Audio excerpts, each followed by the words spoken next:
पहला चैप्टर है जिसका नाम है, ठीक है, क्या नाम है? नाम है उसका रासायनिक अभिक्रिया एवं समीकरण, ठीक है, केमिकल रिएक्शन एंड इक्वेशन।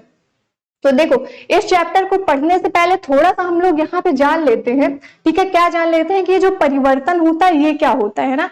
जैसे आप सभी लोग क्या करते हैं अपने डेली लाइफ में अपने चारों तरफ देखते हैं ना, कई सारे चेंजेस होते हैं।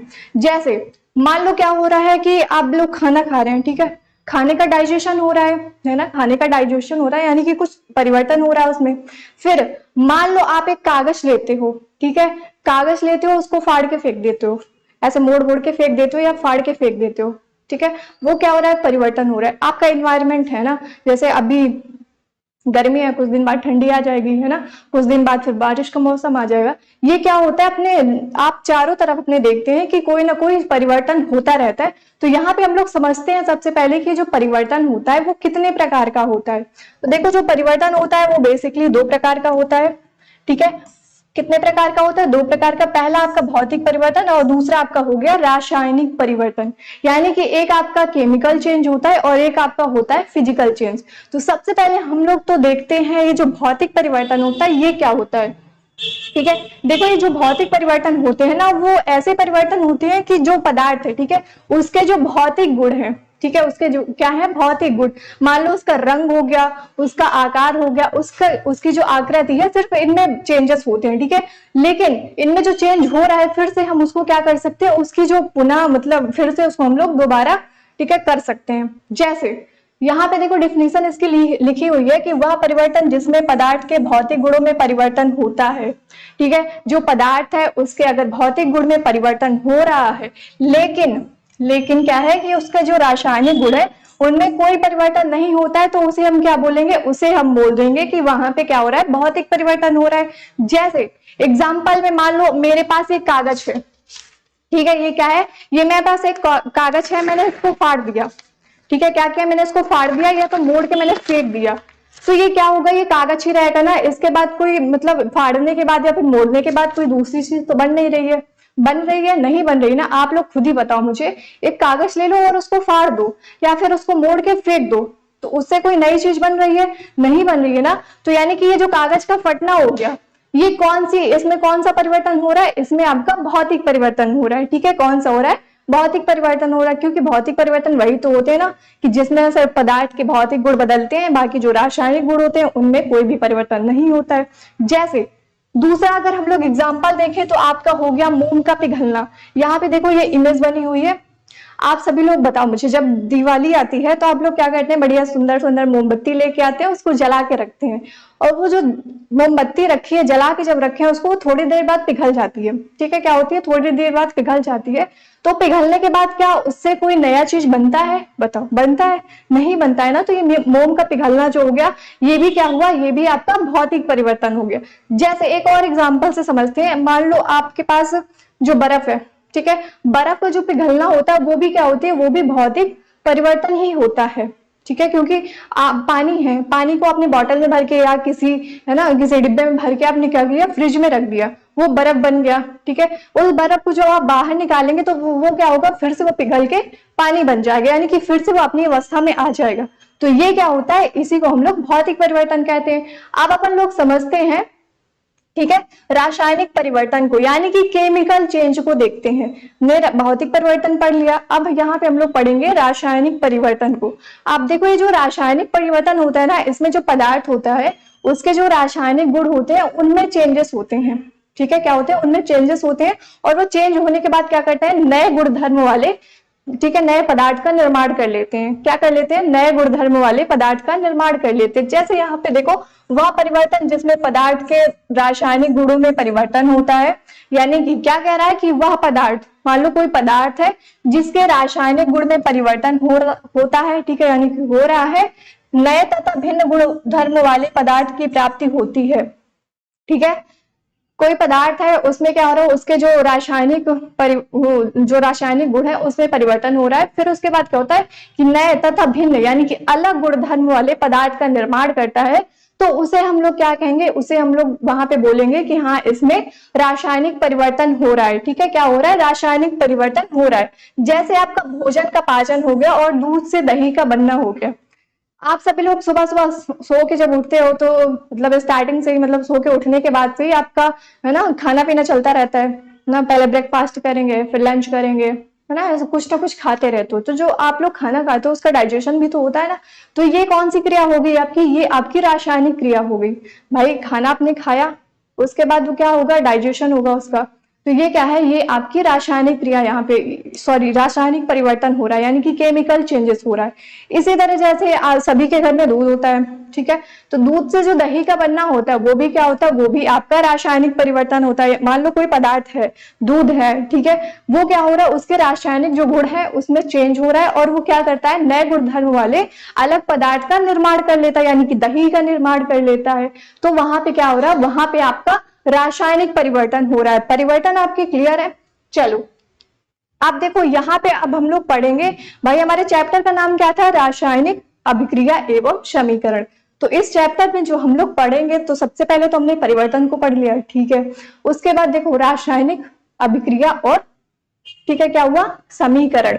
यानी कि पहले हमें किसके बारे में पढ़ना है? पहले हमें रासायनिक अभिक्रिया के बारे में पढ़ना है, ठीक है, क्या होती है, कितने प्रकार की होती है, इन सब के बारे में पढ़ना है।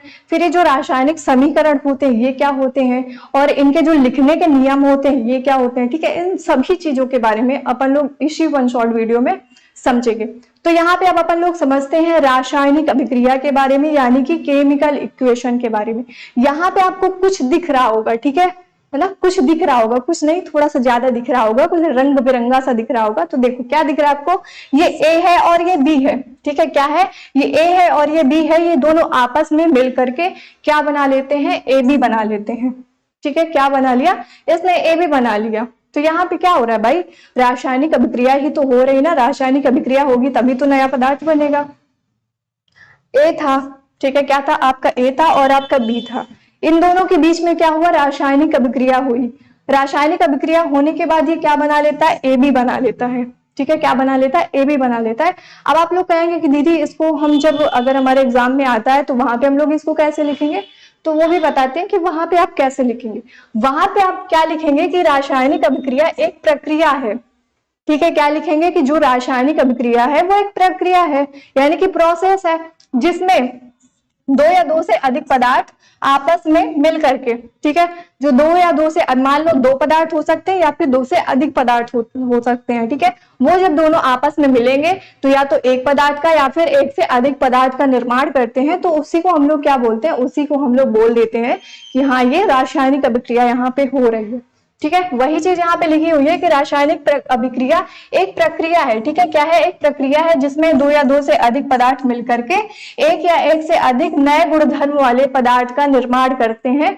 उसी को हम लोग क्या कहते हैं? उसी को हम लोग रासायनिक अभिक्रिया कहते हैं। जैसे पीछे मैंने बताया था कि आपका ए था और आपका बी था, जब दोनों आपस में मिलते हैं तो क्या बना लेते हैं? ए बी बना लेते हैं, यानी कि वो क्या है? वहां पर रासायनिक अभिक्रिया हो रही है, ठीक है। जैसे एग्जाम्पल में समझेंगे, क्या समझेंगे कि जो आपका हाइड्रोजन है, ठीक है, हाइड्रोजन क्या करता है? ऑक्सीजन के साथ मिलकर के पानी का निर्माण कर लेता है, ठीक है। जो भाई हाइड्रोजन होता है वो ऑक्सीजन के साथ मिलकर के क्या कर लेता है? पानी का निर्माण कर लेता है। एक मिनट दिखा रही है आपको, ये देखो हाइड्रोजन है और आपका ऑक्सीजन है, जब दोनों आपस में अभिक्रिया करेंगे तो क्या बना लेते हैं? ये बना लेते हैं पानी, जिसको आप सभी लोग पीते हो, ठीक है। क्या करते हो आप? सभी लोग नहीं, जितने भी लोग हैं सभी लोग पीते हैं। चलो थोड़ा सा यहाँ पे मैं पानी पी लेती हूँ। तुम लोगों का ना पूरा दिन पढ़ाते पढ़ाते ना गला मेरा बैठने लगता है ना, गला सूखने लगता है, लेकिन तुम लोग इतने आलसी हो गए हो ना कि ये नहीं है कि थोड़ा सा अगर पढ़ने आए हो तो अपने दोस्तों के साथ भी शेयर कर दिया करो। नहीं, क्यों नहीं करते हो भाई? कुछ नहीं लग जाएगा ना आपका, बस ये जो हाथ है ना आपके, बस इसी का काम है, वो भी 1 मिनट का, ठीक है, 2 मिनट का नहीं, 1 मिनट का काम है। यूट्यूब ऑन करो, वीडियो सेक्शन पे जाओ और क्या करना है आपको? उठा के वीडियो को शेयर कर देना। किसके पास? अपने दोस्तों के पास। बताओ इतना करने में आपको कुछ ज्यादा तकलीफ हो रही है? नहीं हो रही ना, बस 1 मिनट में हो गया ना, तो कर दिया करो यार। क्यों नहीं करते हो तुम लोग?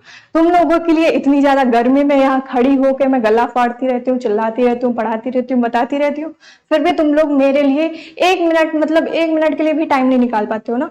कर दिया करो, ये थोड़ी सी अच्छी आदत नहीं होती है ना, थोड़ा सा सपोर्ट कर दिया करो। चलो अब यहाँ पे हम लोग क्या देख रहे थे कि हमने क्या किया, हमने हाइड्रोजन ले लिया और हमने ऑक्सीजन ले लिया, हमने उन दोनों को आपस में मिला दिया तो क्या बना लेते हैं, वो पानी बना लेते हैं। ठीक है, क्या बना लेते हैं, पानी बना लेते हैं। जैसे वही चीज यहाँ पे लिखी हुई है कि ये हाइड्रोजन हमने लिया और हमने ऑक्सीजन ले लिया, जब ये दोनों आपस में क्रिया करते हैं तो ये बना लेते हैं H2O। ठीक है, क्या बना लेते हैं, H2O यानी कि जल, जिसको अपन लोग वाटर भी हम बोलते हैं। ठीक है, क्या बोलते हैं, वाटर बोलते हैं। तो रासायनिक अभिक्रिया समझ आई। रासायनिक अभिक्रिया में क्या होता है कि रासायनिक जो अभिक्रिया होती है वो एक ऐसी क्रिया होती है जिसमें दो या दो से अधिक पदार्थ जो होते हैं वो आपस में मिलते हैं और मिल करके एक या एक से अधिक नए गुणधर्म वाले पदार्थ का क्या करते हैं, निर्माण करते हैं। तो उसी को हम लोग रासायनिक अभिक्रिया बोलते हैं। जैसे मान लो मैंने ले लिया सोडियम, ठीक है, मैंने क्या ले लिया, सोडियम ले लिया और मैंने ले लिया क्लोरीन। जब ये दोनों आपस में मिलेंगे, ठीक है, जब ये दोनों आपस में मिलेंगे तो ये क्या बना लेते हैं, ये बना लेते हैं NaCl। ठीक है, क्या बना लेते हैं, NaCl यानी कि साधारण नमक, जिसको हम लोग बोलते हैं और क्या बोलते हैं, सोडियम क्लोराइड बोलते हैं। ठीक है, क्या बोलते हैं, सोडियम क्लोराइड बोलते हैं। यानी कि जब सोडियम और क्लोरीन आपस में मिलते हैं तो ये NaCl का निर्माण करते हैं। दो पदार्थ थे भाई, आपस में मिले और मिलकर के क्या कर लिए, एक या एक से अधिक पदार्थ का निर्माण कर लिए नए गुणधर्म वाले। तो ये यहाँ पे क्या हो रही है, आपकी रासायनिक अभिक्रिया हो रही है। ठीक है, ये क्या है, आपकी रासायनिक अभिक्रिया है। चलिए अब आगे समझते हैं। आगे आपका दिया हुआ अभिकारक। ठीक है, क्या दिया है, अभिकारक। अब आप लोग कहेंगे कि दीदी ये कहां से आ गया, अभिकारक क्या होता है। देखो सिंपल सी बात, जब रासायनिक अभिक्रिया जो होती है, ठीक है, उस टाइम पे जो रासायनिक अभिक्रिया में भाग लेता है उसको हम लोग बोलते हैं अभिकारक, और जो रासायनिक अभिक्रिया के पूरा होने के बाद हमें मिलता है उसको हम लोग बोलते हैं उत्पाद। ठीक है, क्या बोलते हैं, उत्पाद बोलते हैं। मान लो आपको मैगी बनानी है। ठीक है, क्या बनानी है, आपको मैगी बनानी है, जो कि ज्यादातर सभी को पसंद होती है। ठीक है, मैगी आपको बनानी है। मैगी बनाने के लिए आप मैगी लेके आएंगे, उसका मसाला भी होगा, उसमें तेल भी डालेंगे, उसमें पानी भी डालेंगे, है ना, ढेर सारी जितनी भी सब्जियां होंगी उसको डाल देंगे। या तो कुछ लोग मेरी तरह होते हैं जो ऐसे उबाल के खा लेते हैं, है ना। तो देखो जब मैगी बनाते हैं, मैगी बनाने के लिए जो जो हमें सामान चाहिए होता है वो हमारा क्या है, वो हमारा अभिकारक है। ठीक है, वो क्या है, वो हमारा अभिकारक है। और जब वो मैगी बन जाती है उसके बाद जो हमें मिलता है वो क्या है, वो हमारा उत्पाद है। ठीक है, क्या है, वो हमारा उत्पाद है। तो अभिकारक क्या होते हैं कि ऐसे पदार्थ जो रासायनिक अभिक्रिया में भाग लेते हैं अभिकारक कहलाते हैं। ठीक है, वही चीज मैंने आपको बताई कि ऐसे पदार्थ जो होते हैं जो रासायनिक अभिक्रिया में भाग लेते हैं उनको हम लोग बोलते हैं अभिकारक। जैसे यहाँ पे आपका दिया है Fe आपका हो गया प्लस आपका H2O हो गया, यानी कि आयरन हो गया और आपका जल हो गया।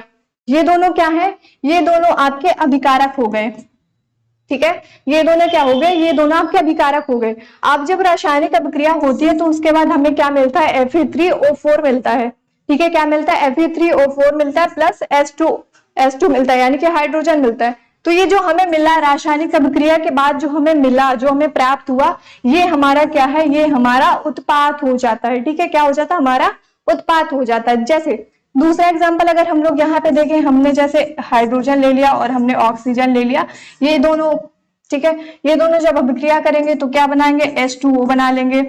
ठीक है, क्या बना लेंगे, H2O बना लेंगे, यानी कि जल बना लेंगे। तो जल बनाने के पहले हमें किस किस चीज की आवश्यकता थी, हमें थी हाइड्रोजन की और हमें थी ऑक्सीजन की। तो ये हमारा जो हाइड्रोजन है और जो हमारा ऑक्सीजन है, ये क्या है, ये हमारे अभिकारक है। और ये जो बना हमारा जल, ठीक है, अभिक्रिया होने के बाद जो हमें मिला, ये क्या है, ये हमारा उत्पाद है। ठीक है, यहां तक डन है। चलो अब यहाँ पे देखो उत्पाद के बारे में दिया है। उत्पाद को तो अभी मैंने पीछे बताया था, अभिकारक और उत्पाद मैंने साथ में बता दिया था, लेकिन फिर से यहाँ पे उत्पाद को देख लेते हैं। ऐसे पदार्थ जो रासायनिक अभिक्रिया के संपूर्ण होने पर प्राप्त होते हैं उत्पाद कहलाते हैं। अभिकारक क्या थे, जो रासायनिक अभिक्रिया में भाग लेते हैं, और जो उत्पाद होते हैं वो रासायनिक अभिक्रिया के पूरा होने के बाद जो हमें मिलता है उसी को हम उत्पाद कहते हैं। ठीक है, जैसे हमने जिंक ले लिया और हमने क्या ले लिया, सल्फ्यूरिक अम्ल ले लिया। ये जो जिंक है और जो ये सल्फ्यूरिक अम्ल है, ये तो हमें पता है ये हमारा क्या है, ये हमारा अभिकारक है।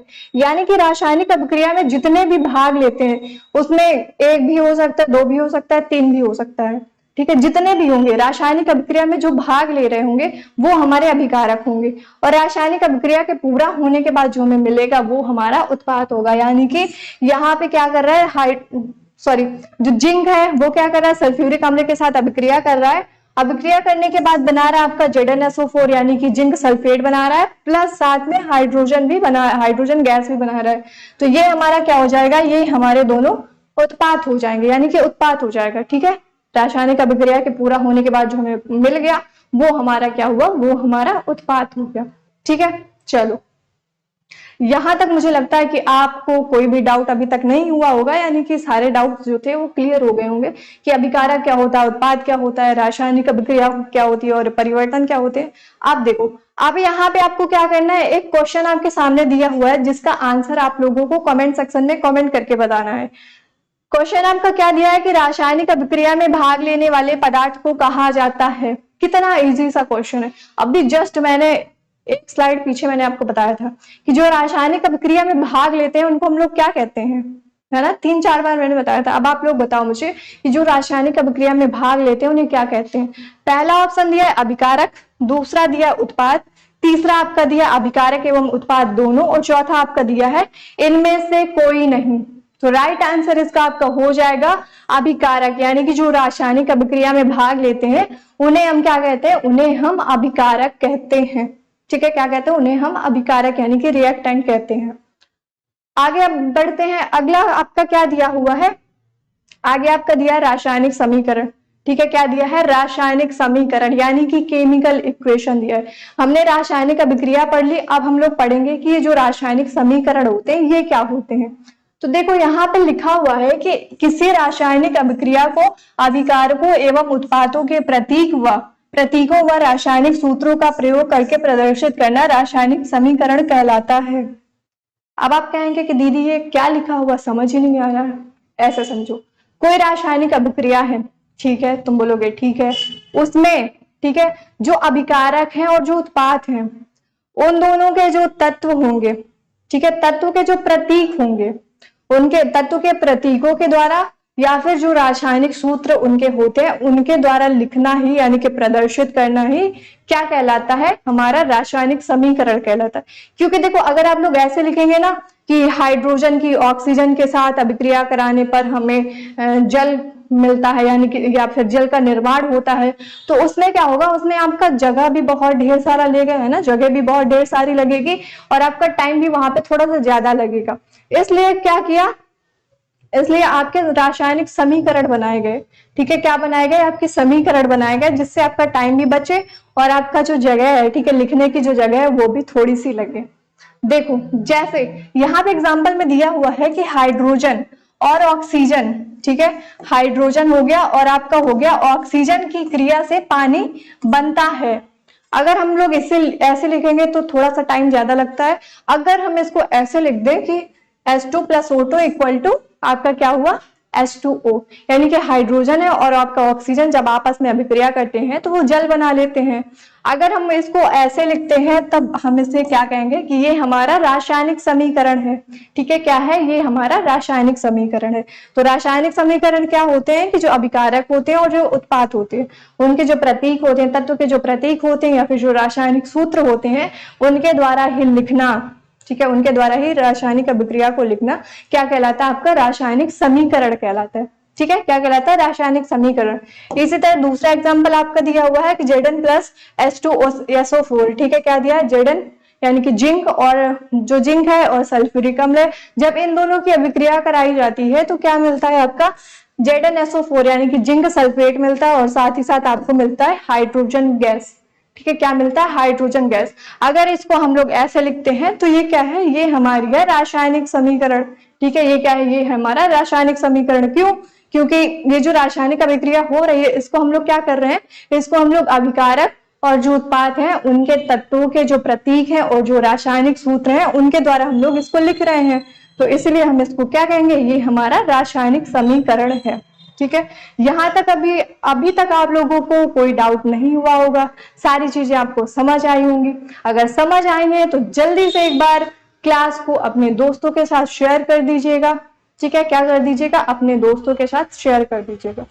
अब हम लोग पढ़ते हैं, भाई हमने तो पढ़ लिया कि रासायनिक समीकरण क्या होते हैं। अब यहाँ पे हम लोग पढ़ेंगे कि जो रासायनिक समीकरण होते हैं इनके लिखने के नियम क्या होते हैं।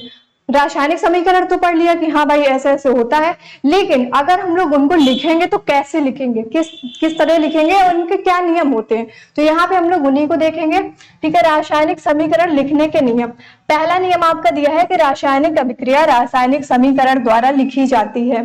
ठीक है, हमें पता है, बताने की जरूरत नहीं है ना, हमें पता है, बताने की जरूरत नहीं है। क्यों? क्योंकि जो आपकी रासायनिक अभिक्रिया होती है उसको हम लोग किसके द्वारा लिखते हैं, उसको हम लोग रासायनिक समीकरण के द्वारा लिखते हैं। दूसरा नियम आपका दिया हुआ है कि रासायनिक समीकरण में तत्वों के प्रतीक या अभिकारक और उत्पादों के रासायनिक सूत्र की भौतिक अवस्था। ठीक है, यहाँ पे क्या कह रहा है कि जो आपकी रासायनिक अभिक्रिया होती है उसमें जो आपके अभिकारक होते हैं और जो उत्पाद होते हैं उनके क्या जो तत्व दिए होते हैं या फिर रासायनिक सूत्र जो दिए होते हैं, ठीक है, उनकी क्या लिखनी होती है आपको, जो भौतिक अवस्था होती है। ठीक है, भौतिक अवस्था जो होती है, भौतिक अवस्था जैसे आपकी ठोस हो गई है ना, ठोस को हम लोग इंग्लिश में क्या बोलते हैं, सॉलिड बोलते हैं। तो सॉलिड ना लिखने से आप सॉलिड को पूरा ना लिखने के लिए आपको क्या लिखना होगा, वहां पे सिर्फ एस लिख देना है। ठीक है, यानी कि अगर कोई चीज सॉलिड है तो उसको आपको क्या लिखना है, वहां पे उसके सामने ब्रैकेट में एस लिख देना है। फिर जैसे आपका द्रव हो गया, द्रव को हम लोग इंग्लिश में बोलते हैं लिक्विड। ठीक है, क्या बोलते हैं, लिक्विड बोलते हैं। तो लिक्विड को आपको क्या लिखना है, एल से लिख देना है। फिर आपका हो गया गैस, गैस को आपको सिर्फ ब्रैकेट में जी बना के लिख देना है। ठीक है, तथा जो जलीय विलयन होते हैं, ठीक है, जो जलीय विलयन होते हैं उनको लिखने के लिए आपको क्या लिखना होगा, वहां पे AQ। ठीक है, क्या लिखना होगा, AQ, यानी कि एक्वा लिखना होगा। ठीक है, के साथ लिखे जाते हैं, यानी कि जो रासायनिक समीकरण होते हैं उसमें जो अभिकारक है और उत्पाद है उनके जो तत्व के प्रतीक होते हैं उनके द्वारा, ठीक है, और साथ ही साथ जो उनकी भौतिक अवस्था होती है उसके द्वारा क्या लिखे जाते हैं, रासायनिक जो समीकरण होते हैं वो लिखे जाते हैं।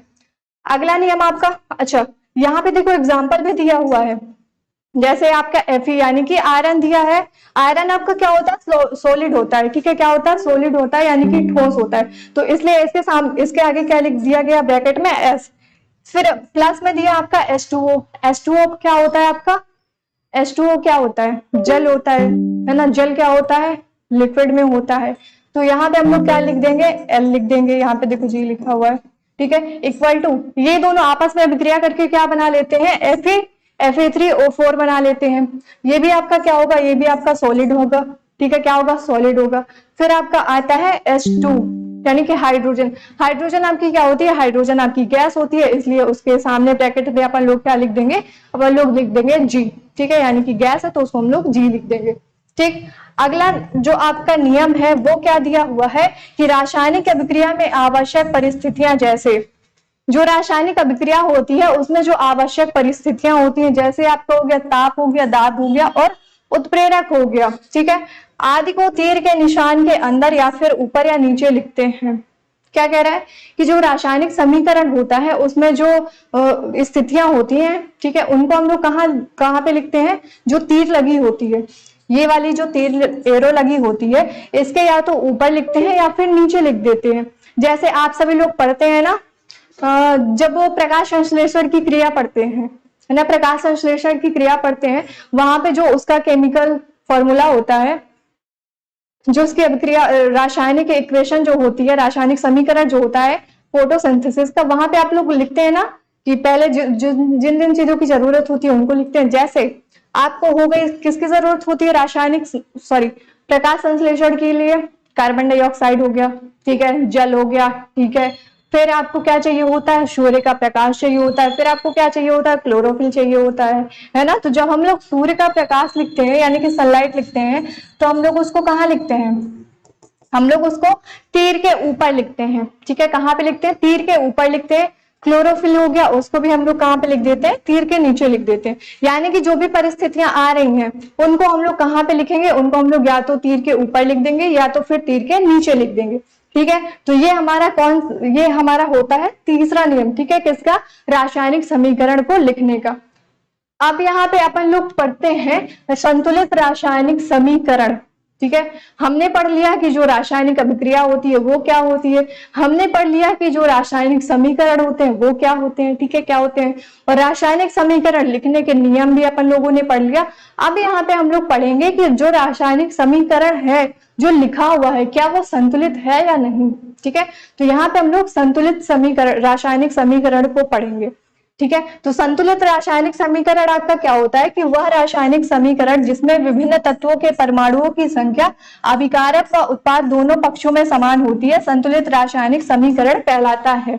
क्या कह रहा है यहाँ पे कि जी ऐसी रासायनिक अभिक्रिया जिसमें जो उसके उत्पाद होते हैं और जो अभिकारक होते हैं, जो अभिकारक होते हैं और जो उत्पाद होते हैं, उन दोनों के, ठीक है, यानी कि दोनों पक्षों के जो तत्व होते हैं उनकी संख्या अगर समान है तो हम उसे क्या बोलेंगे कि हाँ ये जो हमारा रासायनिक समीकरण लिखा हुआ है ये है संतुलित है, ठीक है, यानी कि बैलेंस है।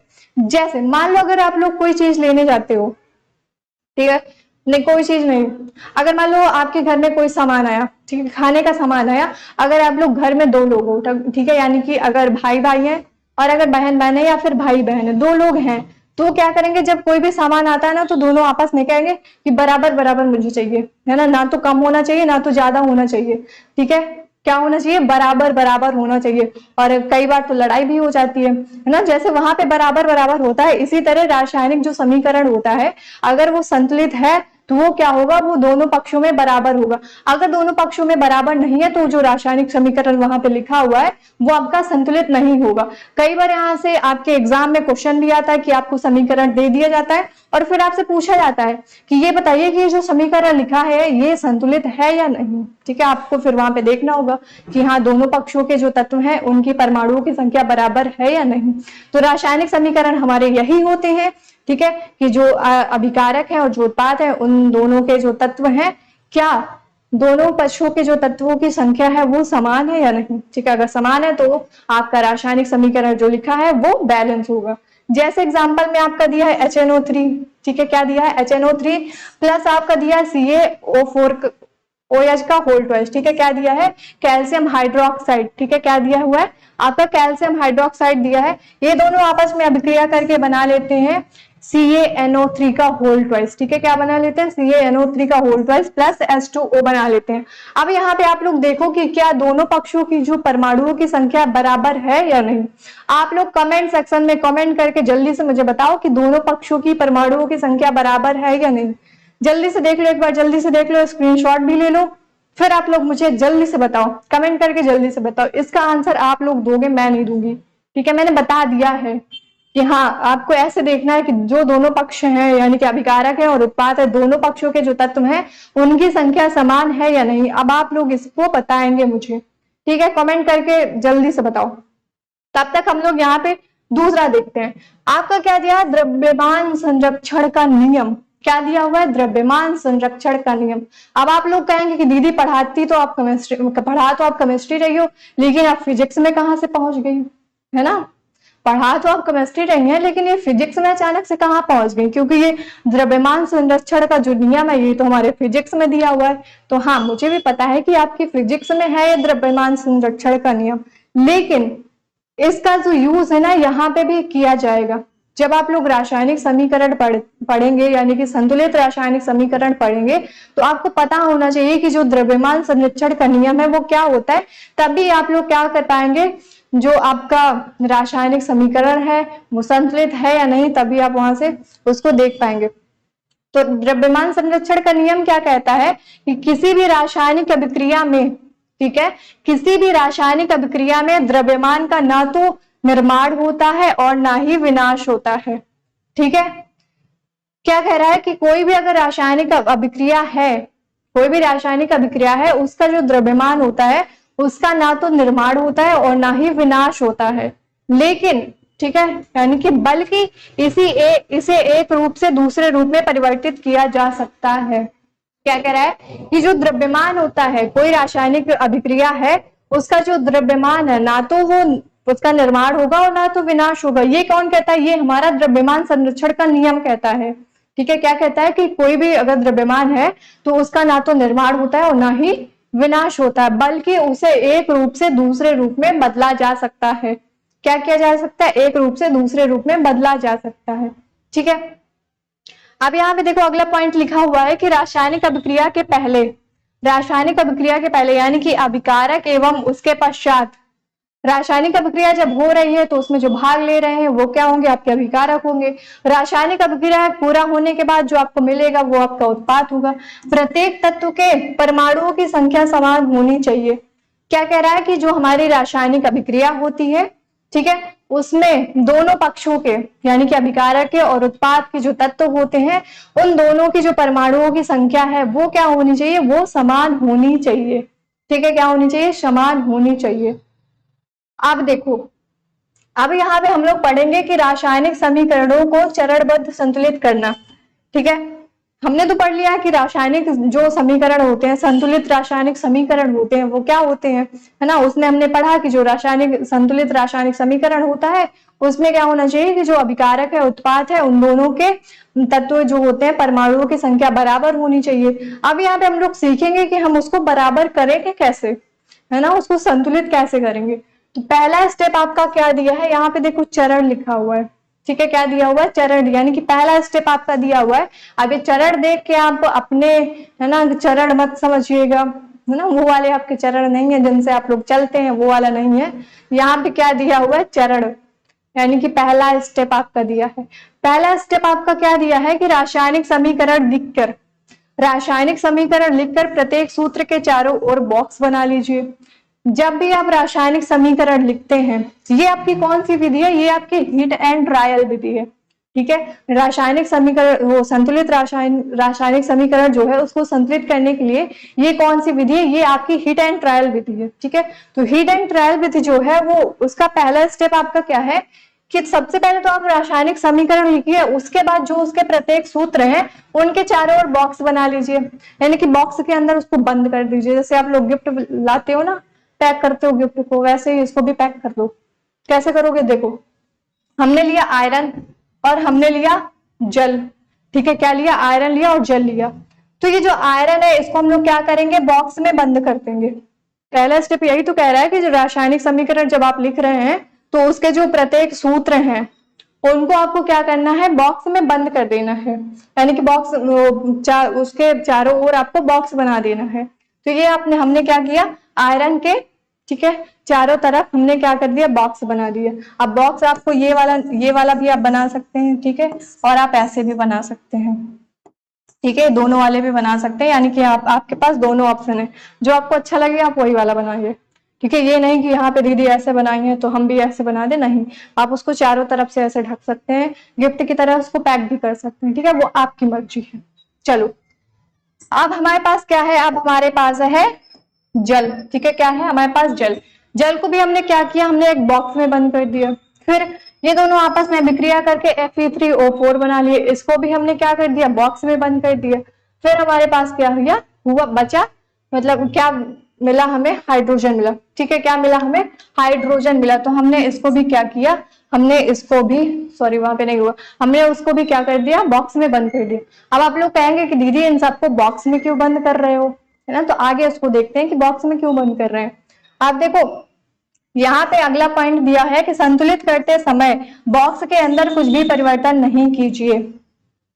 आपको क्वेश्चन था ना कि ये जो मतलब तत्व दिए हुए हैं, सूत्र, रासायनिक सूत्र दिए हैं, जो समीकरण लिखा हुआ है, उनमें आपने दीदी चारों तरफ बॉक्स क्यों बना दिया। तो बॉक्स क्यों बनाया है कि जब भी आप रासायनिक समीकरण को संतुलित करेंगे हीट एंड ट्रायल विधि से, तो आप क्या करेंगे, जब आप बॉक्स बना रहे हैं तो बॉक्स के अंदर कोई भी आपको चेंजेस नहीं करना है। ठीक है, क्या करना, कोई भी चेंजेस नहीं करना है। यानी कि मान लो Fe लिखा है, अब इसको आपको बैलेंस करना है। ठीक है, आयरन लिखा है, अब आपको बैलेंस करना है। मान लो इधर 1 है उधर 2 है, ठीक है, क्या है, इधर 1 है इधर 2 है, तो आपने क्या किया, यहाँ पे 2 लिख दिया फिर से, है ना, बॉक्स तो बना दिया, लेकिन क्या किया, वहां पे अगर गुणा करना है 1 का 2 का तो आपने सीधे वहीं पे कर दिया। तो आपको ऐसा नहीं करना है। ठीक है, इसलिए क्या करना है, आपको उनके चारों ओर बॉक्स बनाना है। ठीक, अगला पॉइंट आपका दिया है कि रासायनिक समीकरण, ठीक है, क्या दिया है, रासायनिक समीकरण में उपस्थित विभिन्न तत्वों के परमाणुओं की संख्या नोट कीजिए। जो आपके रासायनिक समीकरण है उनमें जितने भी आपके तत्व हैं उनकी जो परमाणुओं की संख्या है उसको आपको क्या करना है, नोट डाउन करना है। ठीक है, देखो जैसे यहाँ पे हमारे पास जो समीकरण था वो क्या था, Fe+H2O इक्वल टू, ठीक है, Fe3O4, ठीक है, प्लस H, ये हमारा समीकरण लिखा था। अब इसको आपको क्या करना है, संतुलित करना है। तो सबसे पहले इधर देखो, यानी कि अभिकारक की तरफ देखो, आपका जो आयरन है वो कितना है, 1 है। ठीक है, हमने 1 लिख दिया। इधर अब अगर हम लोग इधर की बात करें तो इधर आपका आयरन कितना है, 3 है, ठीक है, कितना है, 3 है। इधर अगर हम लोग बात करें अभिकारक की तरफ, हमारा हाइड्रोजन कितना है, 2 है, ठीक है, हमने 2 लिख दिया। अगर ऑक्सीजन की बात करें तो ऑक्सीजन आपका कितना है, 1 है। फिर अगर हम लोग उत्पाद की तरफ बात करें, जो हमारा ऑक्सीजन ये कितना है, 4 है, और आपका हाइड्रोजन कितना है, वो है 1, ठीक है, कितना है, 1। देखो यहाँ तो आपका आयरन 1 है, लेकिन इधर क्या है, इधर 3 है, इधर 2 है, इधर आपका क्या है, 1 है, यहाँ पे 1 है और यहाँ पे आपका क्या है, 4 है। तो ये रासायनिक समीकरण जो लिखा है ये संतुलित नहीं है, ठीक है, क्या है, ये संतुलित नहीं है। अब इसको हम लोग क्या करेंगे, संतुलित करेंगे। अगला स्टेप आपका आता है कि सबसे अधिक परमाणु वाले तत्वों को अभिकारक या उत्पाद की साइड अनुचित गुणांक लगाकर संतुलित कीजिए, ठीक है। जो अभिकारक है और जो उत्पाद है, ठीक है, उनमें क्या करना है, उन दोनों की साइड में आपको अनुचित गुणांक लगाकर संतुलित करना है। जैसे यहाँ पे हमने क्या लिखा, 4 लगा दिया, ठीक है, क्या लगा दिया हमने, 4 लगा दिया। और यहाँ पे भी हमने इधर उत्पाद की तरफ भी हमने जो हमारा H2 था वहां पे भी हमने क्या कर दिया, वहां पे भी हमने 4 का गुणा कर दिया, ठीक है। अब देखो अभी ये संतुलित है, अभी भी नहीं है। अगला स्टेप आपका क्या दिया है कि सभी तत्वों के परमाणुओं को चरण 3 की भांति संतुलित कीजिए, ठीक है, जो ये वाला स्टेप है, ठीक है, यानी कि तीसरा स्टेप जो है वहां पे आपको क्या कह रहा है कि चरण 3 की भांति आपको संतुलित करना है। अब देखो आयरन यहाँ पे हमने क्या किया, आयरन में हमने 3 का गुणा कर दिया, यहाँ पे हमने 4 का गुणा पहले ही किया था तीसरे स्टेप पे। फिर हमने क्या किया यहाँ पे, अब और अभी कोई चेंजेस आपको नहीं करने, सिर्फ और सिर्फ क्या करना है आपको, आयरन में 3 का गुणा करना है। क्या करना है आपको, आयरन में 3 का गुणा करना है। तो आयरन आपका 3 हुआ इधर, अब उत्पाद की तरफ भी आपका 3 हुआ, ठीक है। हाइड्रोजन आपका 4 दूनी 8 हुआ, इधर भी आपका हाइड्रोजन कितना हुआ, 4 दूनी 8 हुआ। ओ आपका यानी कि ऑक्सीजन आपका 4 है, और यहाँ पे भी ऑक्सीजन आपका कितना है, वो भी 4 है, यानी कि जो रासायनिक समीकरण है ये क्या है, ये अब संतुलित हो गया है। सभी तत्वों के परमाणुओं की संख्या अभिक्रिया के दोनों ओर समान है। अब क्या है, ये जो समीकरण है इसमें सभी तत्वों की जो परमाणुओं की संख्या है वो दोनों तरफ क्या है, वो दोनों तरफ समान है। तो इसलिए हम इसको क्या कहेंगे कि हाँ ये वाला जो समीकरण है ये हमारा संतुलित है।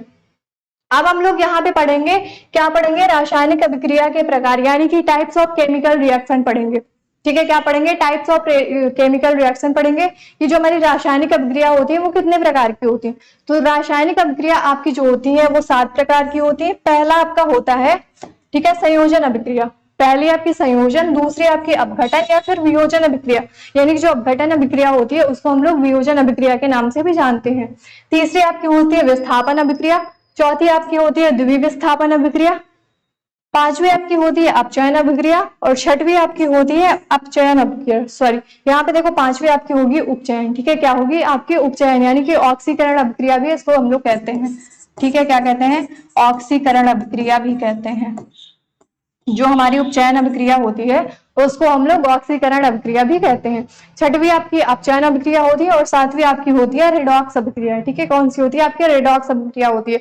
अब इन सातों जो हमारी रासायनिक अभिक्रिया हैं, ठीक है, इनको अपन लोग आगे डिटेल में पढ़ते हैं, एक एक करके सारी चीजों को, ठीक है, क्लियर करते हैं।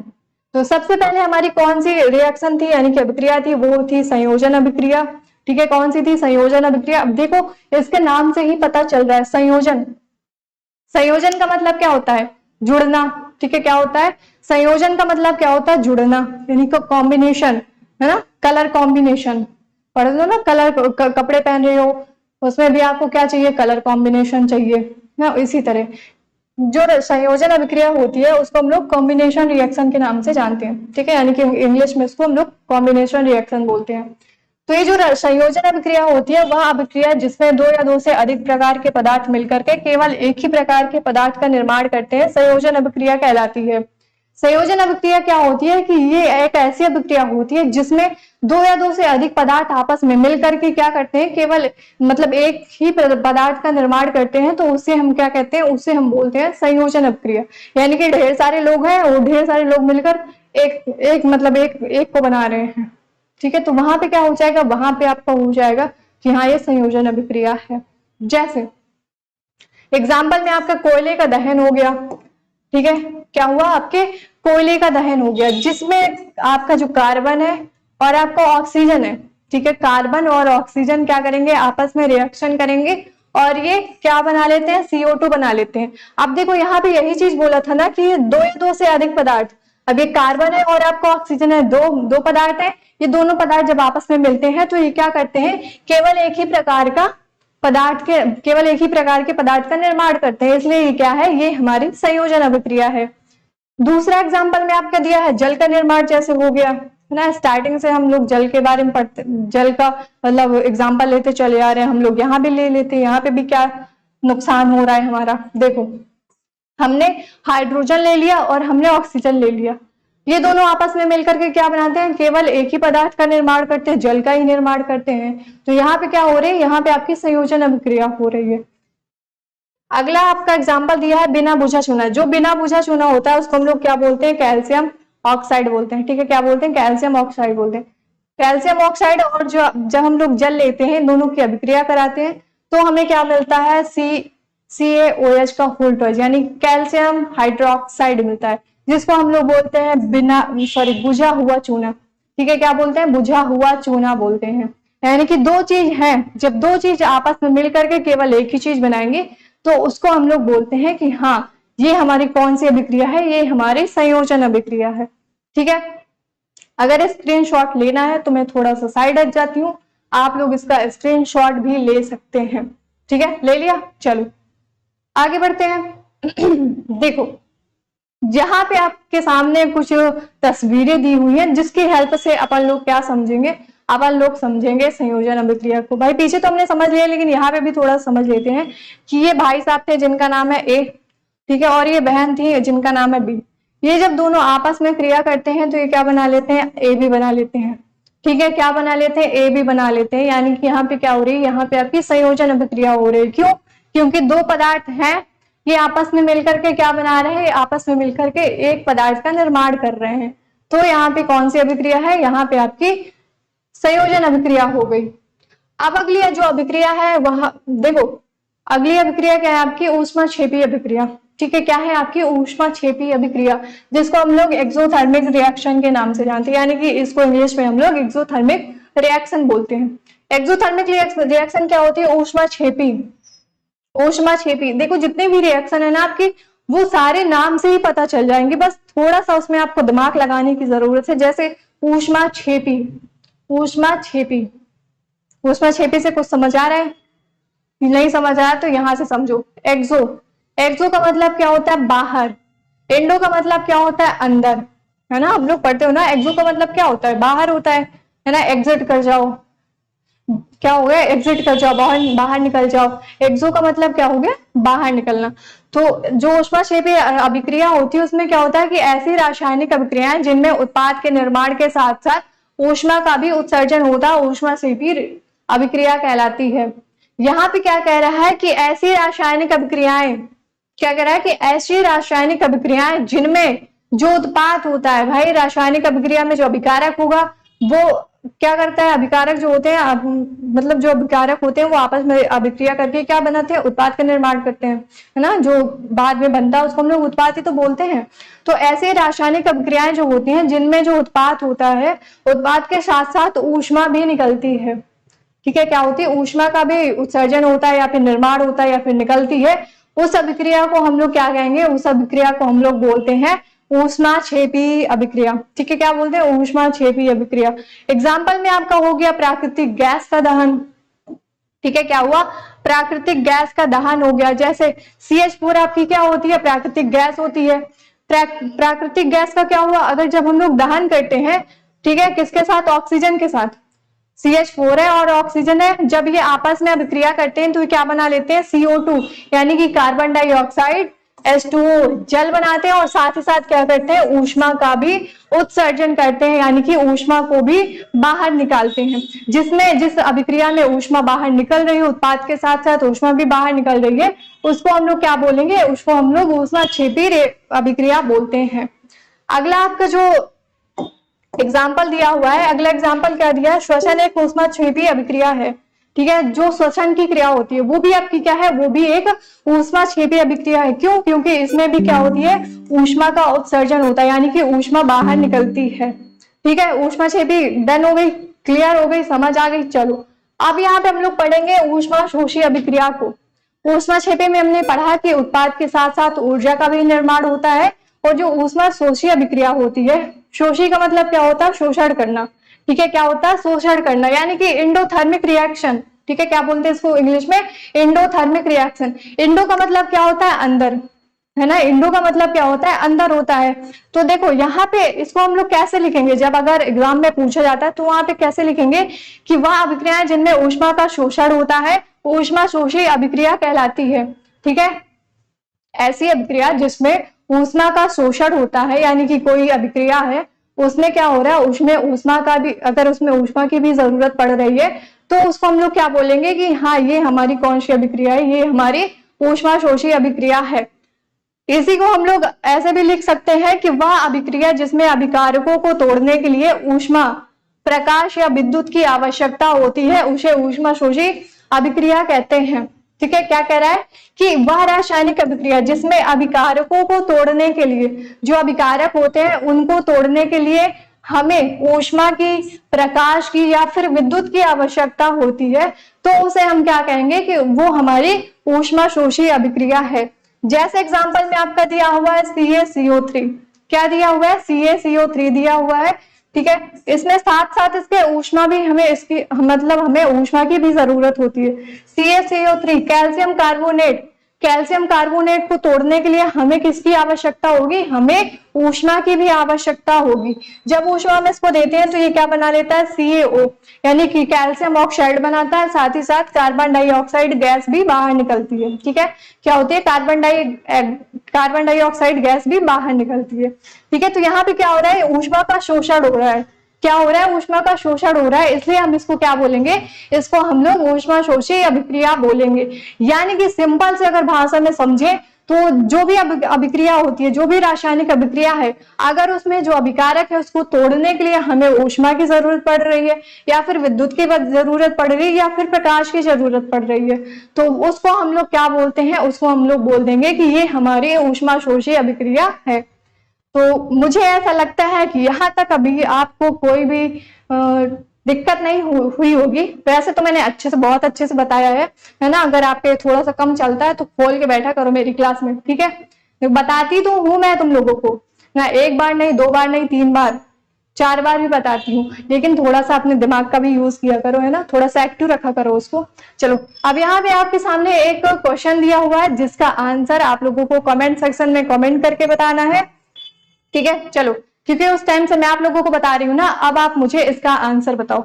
समीकरण आपके सामने क्या दिया है, ये एक समीकरण दिया है। अब आपसे ये पूछ रहा है कि जो समीकरण है ये किसका समीकरण है।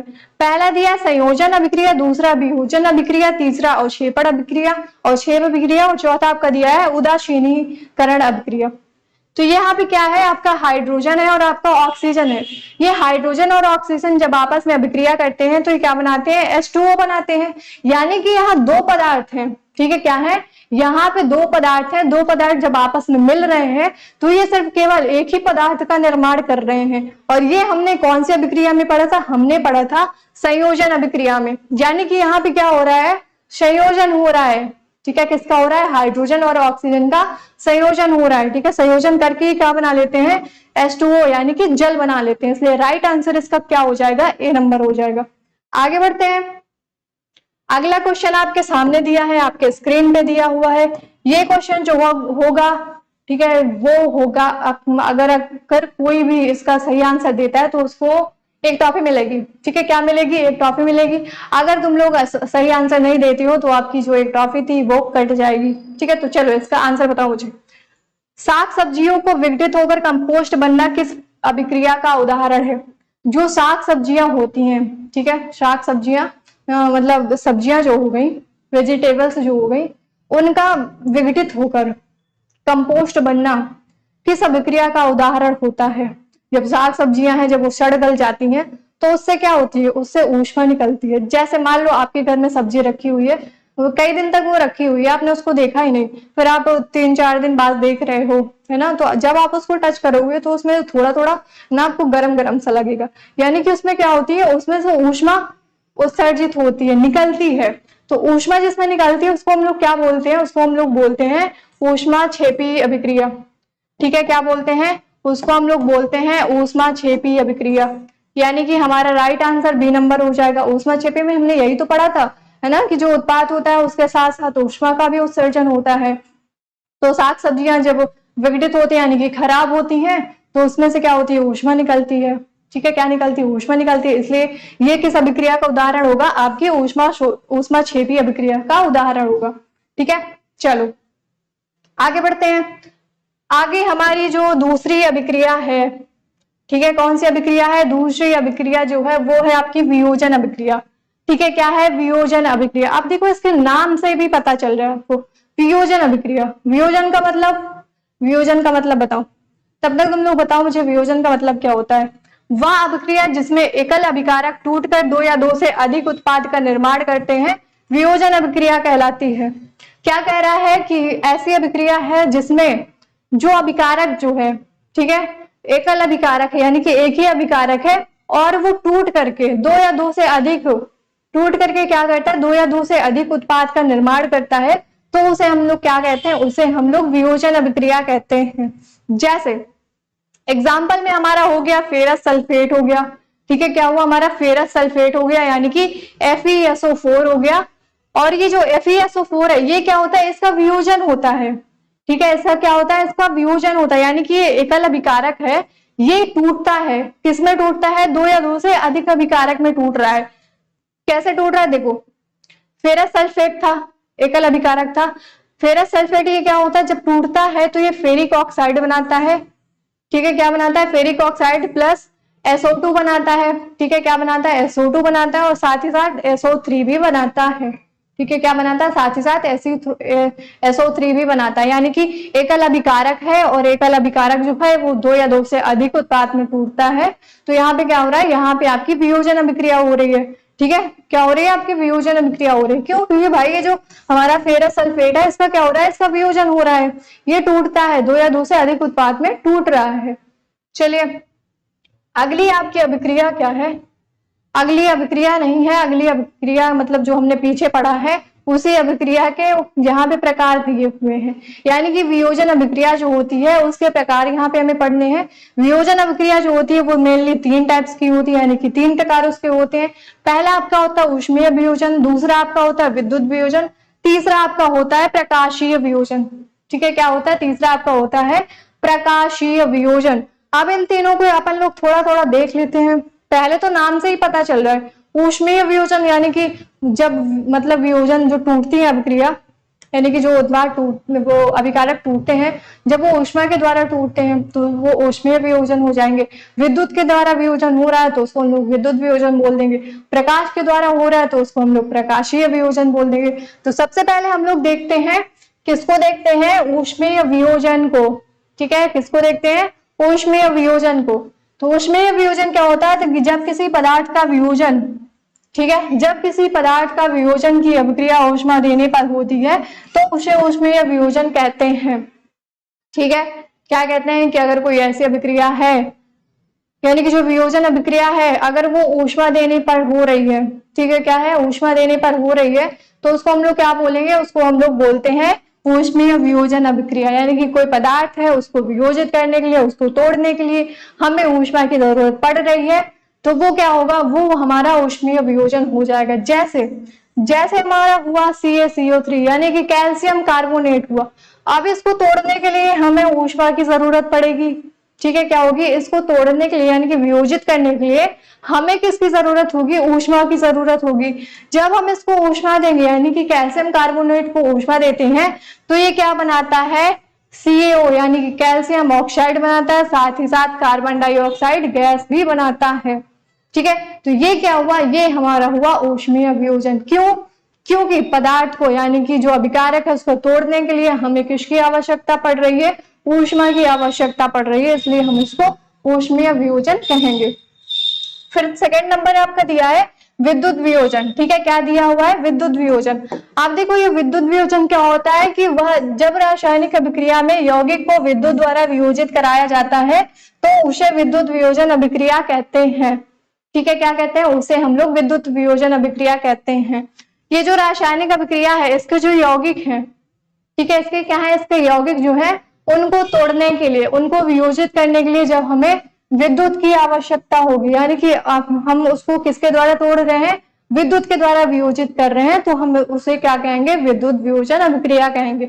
जैसे हमारा जो ये H2O होता है यानी कि जल होता है, ठीक है, इसके यौगिकों को तोड़ने के लिए हम लोग क्या करेंगे, इसमें विद्युत धारा प्रवाहित करते हैं, ठीक है। जल में क्या करते हैं, जल में हम लोग विद्युत धारा प्रवाहित करते हैं, जिससे ये H2 यानी कि हाइड्रोजन और ऑक्सीजन में टूटता है, ठीक है। किसमें टूटता है, हाइड्रोजन और ऑक्सीजन में टूटता है। आगे बढ़ते हैं, अगली जो हमारी अभिक्रिया है, यानी कि अगला नंबर जो हमारा है वो है प्रकाशीय वियोजन, ठीक है। वियोजन अभिक्रिया के भाई 3 टाइप्स थे, पहला ऊष्मीय, दूसरा विद्युत और तीसरा प्रकाशीय। हमने ऊष्मीय पढ़ लिया, हमने विद्युत पढ़ लिया, अब हम लोग यहाँ पे पढ़ेंगे प्रकाशीय वियोजन।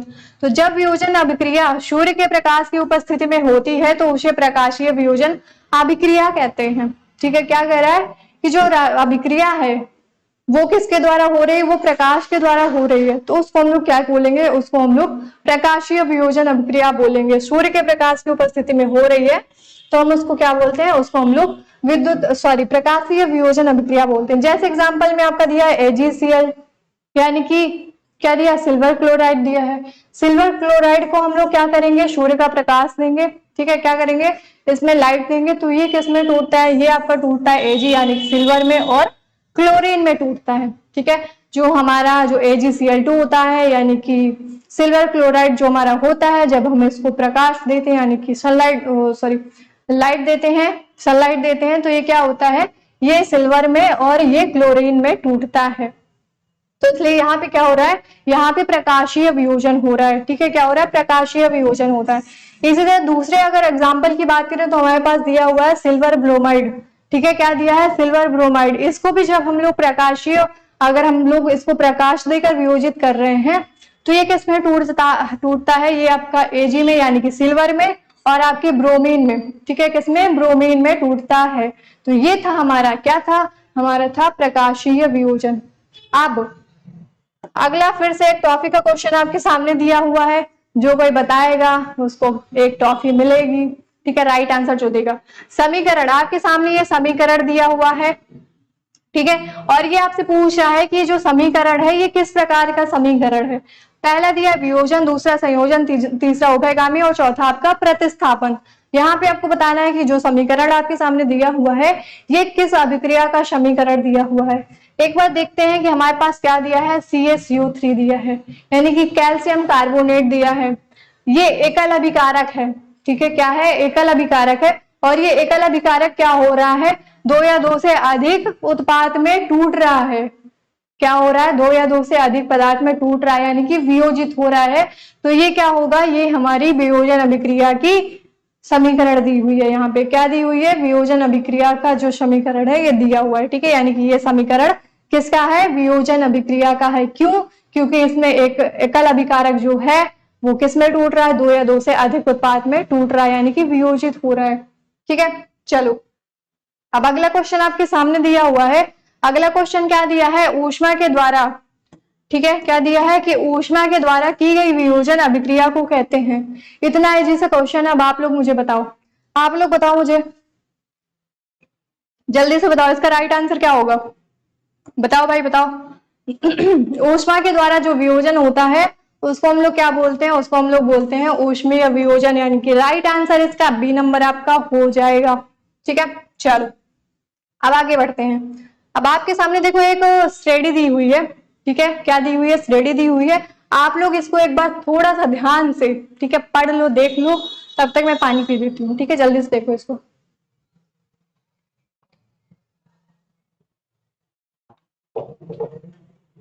देख लिया। चलो ये जो श्रेणी आपकी दी हुई है, ठीक है, ये जो श्रेणी दी हुई है ये किसकी श्रेणी दी है, ये दी है सक्रियता श्रेणी, ठीक है। क्या दी है, सक्रियता श्रेणी, यानी कि रिएक्टिविटी सीरीज दी हुई है, जिसमें आपके सामने ये कुछ तत्व दिए होंगे, ठीक है, क्या दिए हैं, तत्व दिए होंगे। पहला आपका सबसे ऊपर, सबसे टॉप पर कौन आता है, पोटेशियम आता है, फिर आपका सोडियम आता है, कैल्शियम आता है, मैग्नीशियम, एल्यूमिनियम, ठीक है, फिर आपका जिंक, आयरन हो गया, लेड हो गया, हाइड्रोजन हो गया, कॉपर हो गया, मरकरी हो गया, चांदी हो गया, और आपका सोना हो गया। चांदी को अपन लोग सिल्वर बोलते हैं, सोना को अपन लोग क्या बोलते हैं, गोल्ड बोलते हैं, ठीक है, क्या बोलते हैं, गोल्ड बोलते हैं। देखो ये जो रिएक्टिविटी श्रेणी होती है यानी कि सक्रियता श्रेणी होती है, इसमें जो सबसे ऊपर रहता है, क्या रहता है, जो सबसे ऊपर रहता है वो सबसे ज्यादा अधिक क्रियाशील होता है, यानी कि उसके पास सबसे ज्यादा पावर होती है ना। आप लोग खुद ही देखो, जो टॉप पर होता है वो क्या होता है, उसके पास बहुत ढेर सारी पावर होती है ना, कि सबसे ज्यादा पावरफुल होता है। तो इसलिए जो हमारा पोटेशियम होता है ये क्या होता है, ये सबसे अधिक क्रियाशील धातु होती है। ठीक है, क्या होती है, सबसे अधिक क्रियाशील धातु होती है। और ये जो क्रम है, जैसे ये नीचे को आता है, ठीक है, जैसे ही क्या होता है, जैसे ये नीचे को आता है वैसे वैसे इसकी जो सक्रियता होती है वो क्या होती है, वो घटती जाती है। ठीक है, यानी कि पोटेशियम में सबसे ज्यादा अधिक क्रियाशील होगा, फिर आपका सोडियम होगा, फिर कैल्शियम होगा, फिर मैग्नीशियम होगा, फिर एल्यूमिनियम, फिर आयरन, ठीक है, जिंक हो गया, फिर आयरन हो गया, फिर लेड हो गया, हाइड्रोजन हो गया, कॉपर हो गया, मरकरी हो गया, चांदी हो गया, और आपका सोना हो गया।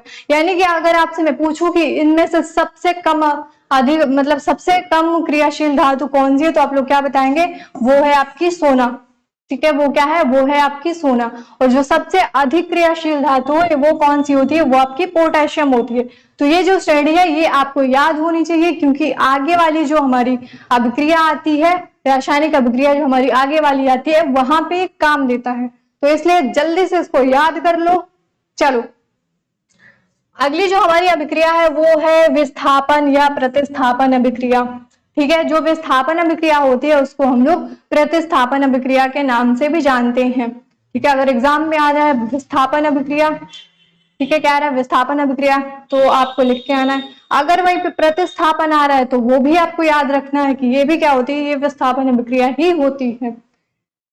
विस्थापन अभिक्रिया क्या होती है कि वह रासायनिक अभिक्रिया जिसमें किसी यौगिक के अणु के किसी एक परमाणु अथवा समूह के स्थान पर कोई दूसरा परमाणु अथवा समूह आ जाता है, उसे विस्थापन अभिक्रिया कहते हैं।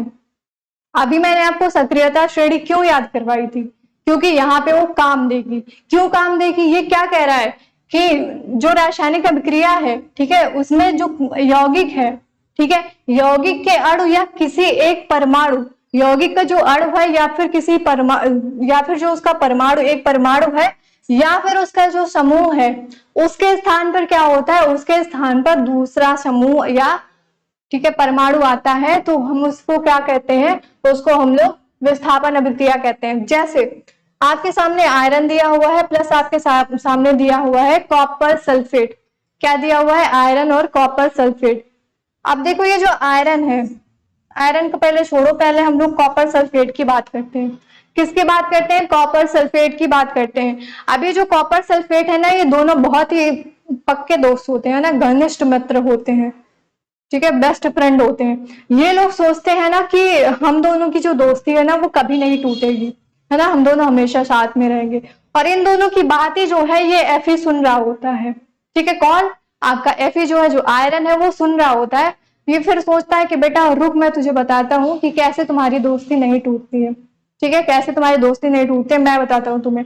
तो ये क्या करता है भाई, ये जो कॉपर है ये क्या होता है, आयरन के ऊपर होता है या नीचे होता है। सक्रियता श्रेणी अगर आपको याद होगी तो आप मुझे बताओ कि जो आयरन है वो कॉपर के ऊपर होता है या फिर नीचे होता है, बताओ कहाँ पे होता है, नीचे होता है ना। आयरन जो है वो क्या होता है, कॉपर से ऊपर होता है, यानी कि कॉपर से आयरन क्या होता है, ऊपर होता है।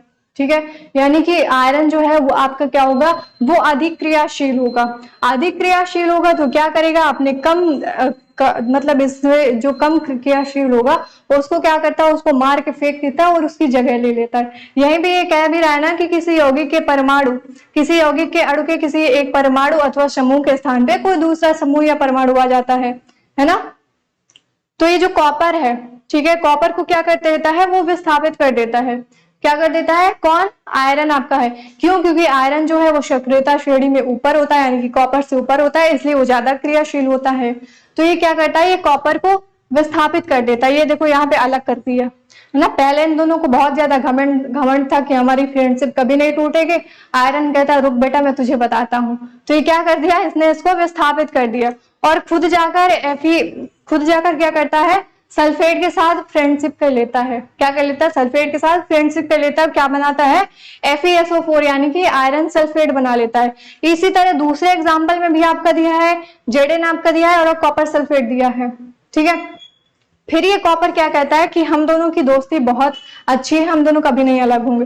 फिर ये जिंक सुन रहा होता है, बोलता है बेटा रुक मैं तुझे बताता हूँ। फिर ये जिंक क्या करता है, इस कॉपर को यहाँ पे विस्थापित कर देता, हटा देता कि बेटा जा तू, है ना, तू जा, तुझे यहाँ रहने की जरूरत नहीं है। क्यों? क्योंकि तेरे पास पावर नहीं है, सबसे ज्यादा पावर मेरे पास है ना। जिंक भी हमारा भाई कॉपर से ऊपर होता है, इसलिए ज्यादा क्रियाशील होता है। तो ये क्या करता है, कॉपर को विस्थापित कर देता है, हटा देता है, और SO4 के साथ खुद ही क्या कर लेता है, फ्रेंडशिप कर लेता है। यानी कि फ्रेंडशिप करके क्या बना लेता है, ZnSO4 बना लेता है, जिंक सल्फेट बना लेता है। तो ये होती है हमारी विस्थापन अभिक्रिया। ठीक है, एक बार फिर से देख लेते हैं विस्थापन अभिक्रिया क्या होती है। कि वह रासायनिक अभिक्रिया जिसमें यौगिक, ठीक है, जिसमें किसी यौगिक के अणु के किसी एक परमाणु अथवा समूह के स्थान पे कोई दूसरा परमाणु अथवा समूह आ जाता है, उसे हम लोग विस्थापन अभिक्रिया कहते हैं। यानी कि जो कम ताकतवर है, जो ज्यादा ताकतवर है, वो क्या करेगा, कम ताकतवर को मार के बाहर कर देगा और खुद उसके साथ जाकर फ्रेंडशिप कर लेगा। ठीक है, चलो अगली अभिक्रिया, चौथी अभिक्रिया हमारी आती है द्विविस्थापन अभिक्रिया। क्या आती है, द्विविस्थापन अभिक्रिया, यानी कि डबल डिस्प्लेसमेंट रिएक्शन। ठीक है, क्या आती है, द्विविस्थापन अभिक्रिया, डबल डिस्प्लेसमेंट रिएक्शन। द्विविस्थापन अभिक्रिया क्या होती है कि वह रासायनिक अभिक्रिया जिसमें यौगिक के आयनों का विनिमय से नए यौगिक बनते हैं। क्या कह रहा है कि वह रासायनिक अभिक्रिया जिसमें जो ये यौगिक होते हैं, इनके जो आयन होते हैं, उनके विनिमय से नए यौगिक बनते हैं, उसे द्विविस्थापन अभिक्रिया कहते हैं। ठीक है, क्या कहते हैं कि जो रासायनिक अभिक्रिया है उसमें जो यौगिक होते हैं, ठीक है, यौगिक के जो आयन होते हैं, इनके विनिमय से, यानी कि इनके अदला बदली से। विनिमय का मतलब क्या हुआ, अदला बदली। ठीक है, क्या हुआ, अदला बदली से जब कोई नया यौगिक बनता है तो उसे हम लोग क्या बोलते हैं, उसे हम लोग द्विविस्थापन अभिक्रिया बोलते हैं। यह अभिक्रिया यौगिकों के विलयनों के मध्य होती है। ये जो द्विविस्थापन अभिक्रिया होती है, ये किसके मध्य होती है, ये विलयनों के मध्य होती है, जलीय विलयनों के विलयनों के मध्य होती है। एग्जाम्पल में जैसे आपका दिया है Na2SO4 दिया है, क्या दिया है, Na2SO4, यानी कि सोडियम सल्फेट आपको दिया हुआ है, और आपके सामने क्या दिया हुआ है, बेरियम क्लोराइड। क्या दिया है, बेरियम क्लोराइड दिया है। अब ये दोनों क्या करेंगे, इन दोनों का आपस में, इन दोनों के जो आयन है, ये दोनों क्या करेंगे, आपस में विनिमय करेंगे, यानी कि अदला बदलाई करेंगे। जैसे देखो ये जो Na होता है ना, इसमें प्लस आयन होता है, ठीक है, एक प्लस आयन होता है। अगर हम लोग SO4 की बात करें तो SO4 में हमारा 2 माइनस आयन होता है। ठीक है, क्या होता है, 2 माइनस आयन होता है। फिर अगर हम लोग बेरियम क्लोराइड की बात करें तो जो हमारा बेरियम होता है, इसमें हमारा एक प्लस आयन होता है। ठीक है, क्या होता है, यहाँ पे 2 प्लस आयन होता है। और जो हमारा क्लोरीन होता है उसमें एक माइनस आयन होता है। ठीक है, कितना होता है, एक माइनस आयन होता है। आप देखो, अब ये जो प्लस वाला है ये क्या करेगा, ये माइनस वाले के साथ जाएगा। ठीक है, क्या करेगा, ये प्लस वाला जो है वो माइनस वाले के साथ जाएगा। इसी तरह ये वाला भी किसके साथ, बेरियम किसके साथ चला जाएगा, बेरियम सल्फेट के साथ चला जाएगा। देखो यहाँ पे, देखो यहाँ पे देखो, सोडियम क्या था, सोडियम सल्फेट था।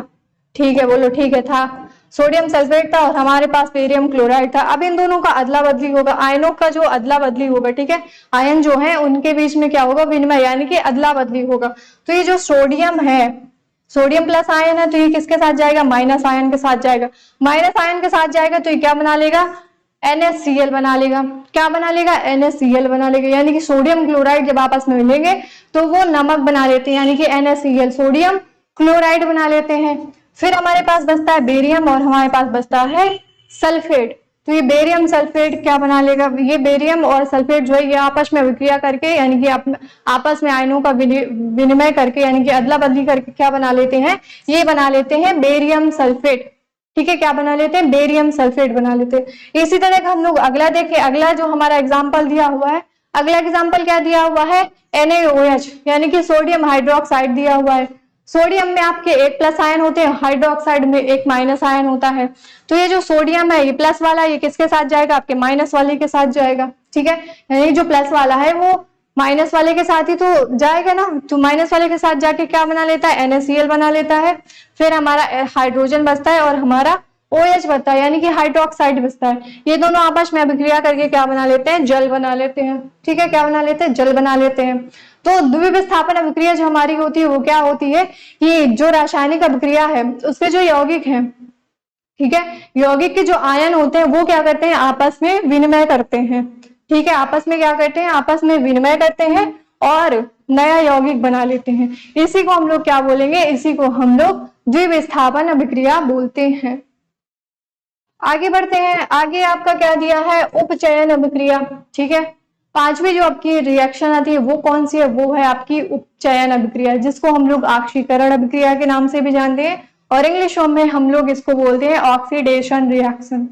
देखो इसके नाम से ही पता चल रहा है, आक्सीकरण अभिक्रिया, आक्सीकरण ऑक्सीजन है ना, क्या है आक्सीकरण यानी कि ऑक्सीजन, ऐसी अभिक्रिया जिसमें, ठीक है क्या है, ऐसी अभिक्रिया जिसमें ऑक्सीजन की वृद्धि तथा हाइड्रोजन का त्याग हो, उपचयन अभिक्रिया कहलाती है। उपचयन अभिक्रिया क्या होती है, इसमें हाइड्रोजन जो होता है उसका त्याग होता है, यानी कि हाइड्रोजन क्या होता है, त्याग होता है, और ऑक्सीजन क्या होता है, उसकी वृद्धि होती है यानी कि अधिकता होती है। जो हमारी ऑक्सीकरण अभिक्रिया होती है उसमें ऑक्सीजन क्या है, जुड़ता है यानी कि ऑक्सीजन की वृद्धि होती है, और जो हाइड्रोजन है उसकी कमी होती है यानी कि हाइड्रोजन का त्याग होता है। तो अगर ये हो रहा है तो उसको हम लोग क्या बोलते हैं, उसको हम लोग बोलते हैं कि ये जो हमारी अभिक्रिया है वो है हमारी आक्सीकरण अभिक्रिया यानी कि उपचयन अभिक्रिया। एग्जाम्पल में जैसे आपके सामने दिया हुआ है, क्या दिया हुआ है, Mg यानी कि मैग्नीशियम दिया है और आपका ऑक्सीजन दिया है। मैग्नीशियम और ऑक्सीजन जब आपस में अभिक्रिया करते हैं तो ये बना लेते हैं MgO यानी कि मैग्नीशियम ऑक्साइड बना लेते हैं। तो यहाँ पे क्या हो रहा है, यहाँ पे जो ऑक्सीजन है, ऑक्सीजन की क्या हो रही है, वृद्धि हो रही है।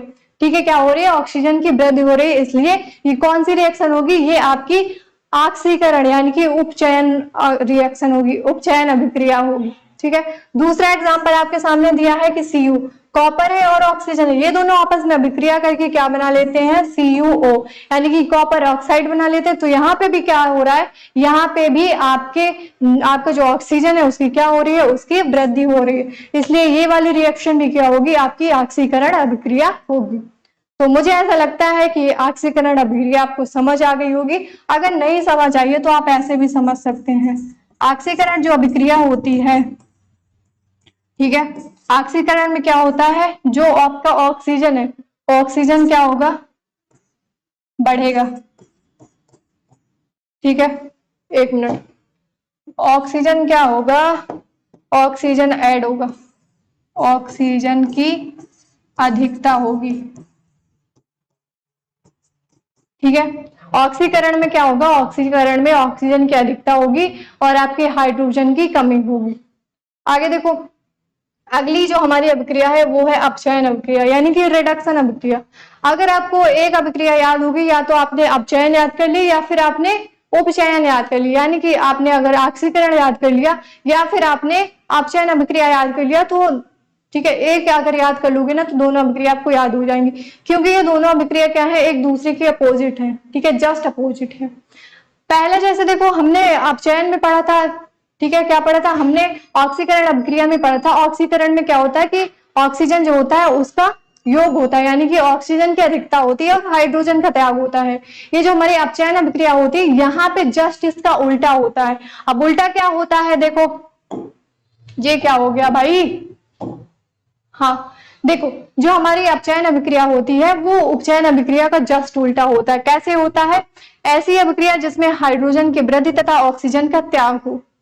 हमने ऑक्सीकरण में पढ़ा था कि ऑक्सीकरण में हाइड्रोजन जो होता है उसका त्याग होता है और ऑक्सीजन जो होता है उसकी वृद्धि होती है। अपचयन में क्या होता है, अपचयन में जो हाइड्रोजन होता है उसकी अधिकता होती है और जो ऑक्सीजन होता है उसकी कमी होती है। जैसे एग्जाम्पल में देखो, एग्जाम्पल में दिया है कि CuO, ठीक है, क्या दिया है, CuO यानी कि कॉपर ऑक्साइड दिया है प्लस H2 यानी कि हाइड्रोजन दिया है। यहाँ पे क्या हो रहा है, यहाँ पे आपका जो हाइड्रोजन है उसकी अधिकता हो रही है और जो आपका ऑक्सीजन है उसकी क्या हो रही है, कमी हो रही है। देखो यहाँ पे लिखा है कि यहाँ CuO में यानी कि कॉपर ऑक्साइड में ऑक्सीजन निकल रहा है। ठीक है, क्या हो रहा है, ऑक्सीजन आपका निकल जाती है और Cu यानी कि तांबा में बदल जाता है।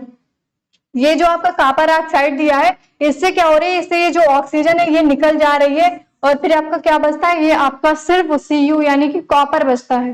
ठीक है, क्या बचता है, सिर्फ कॉपर बचता है और ये जो O है ये तो भाई निकल गया। क्यों, क्योंकि जो ऑक्सीकरण अपचयन अभिक्रिया है उसमें ऑक्सीजन जो होता है उसकी कमी होती है, इसमें क्या होता है, हाइड्रोजन की वृद्धि होती है।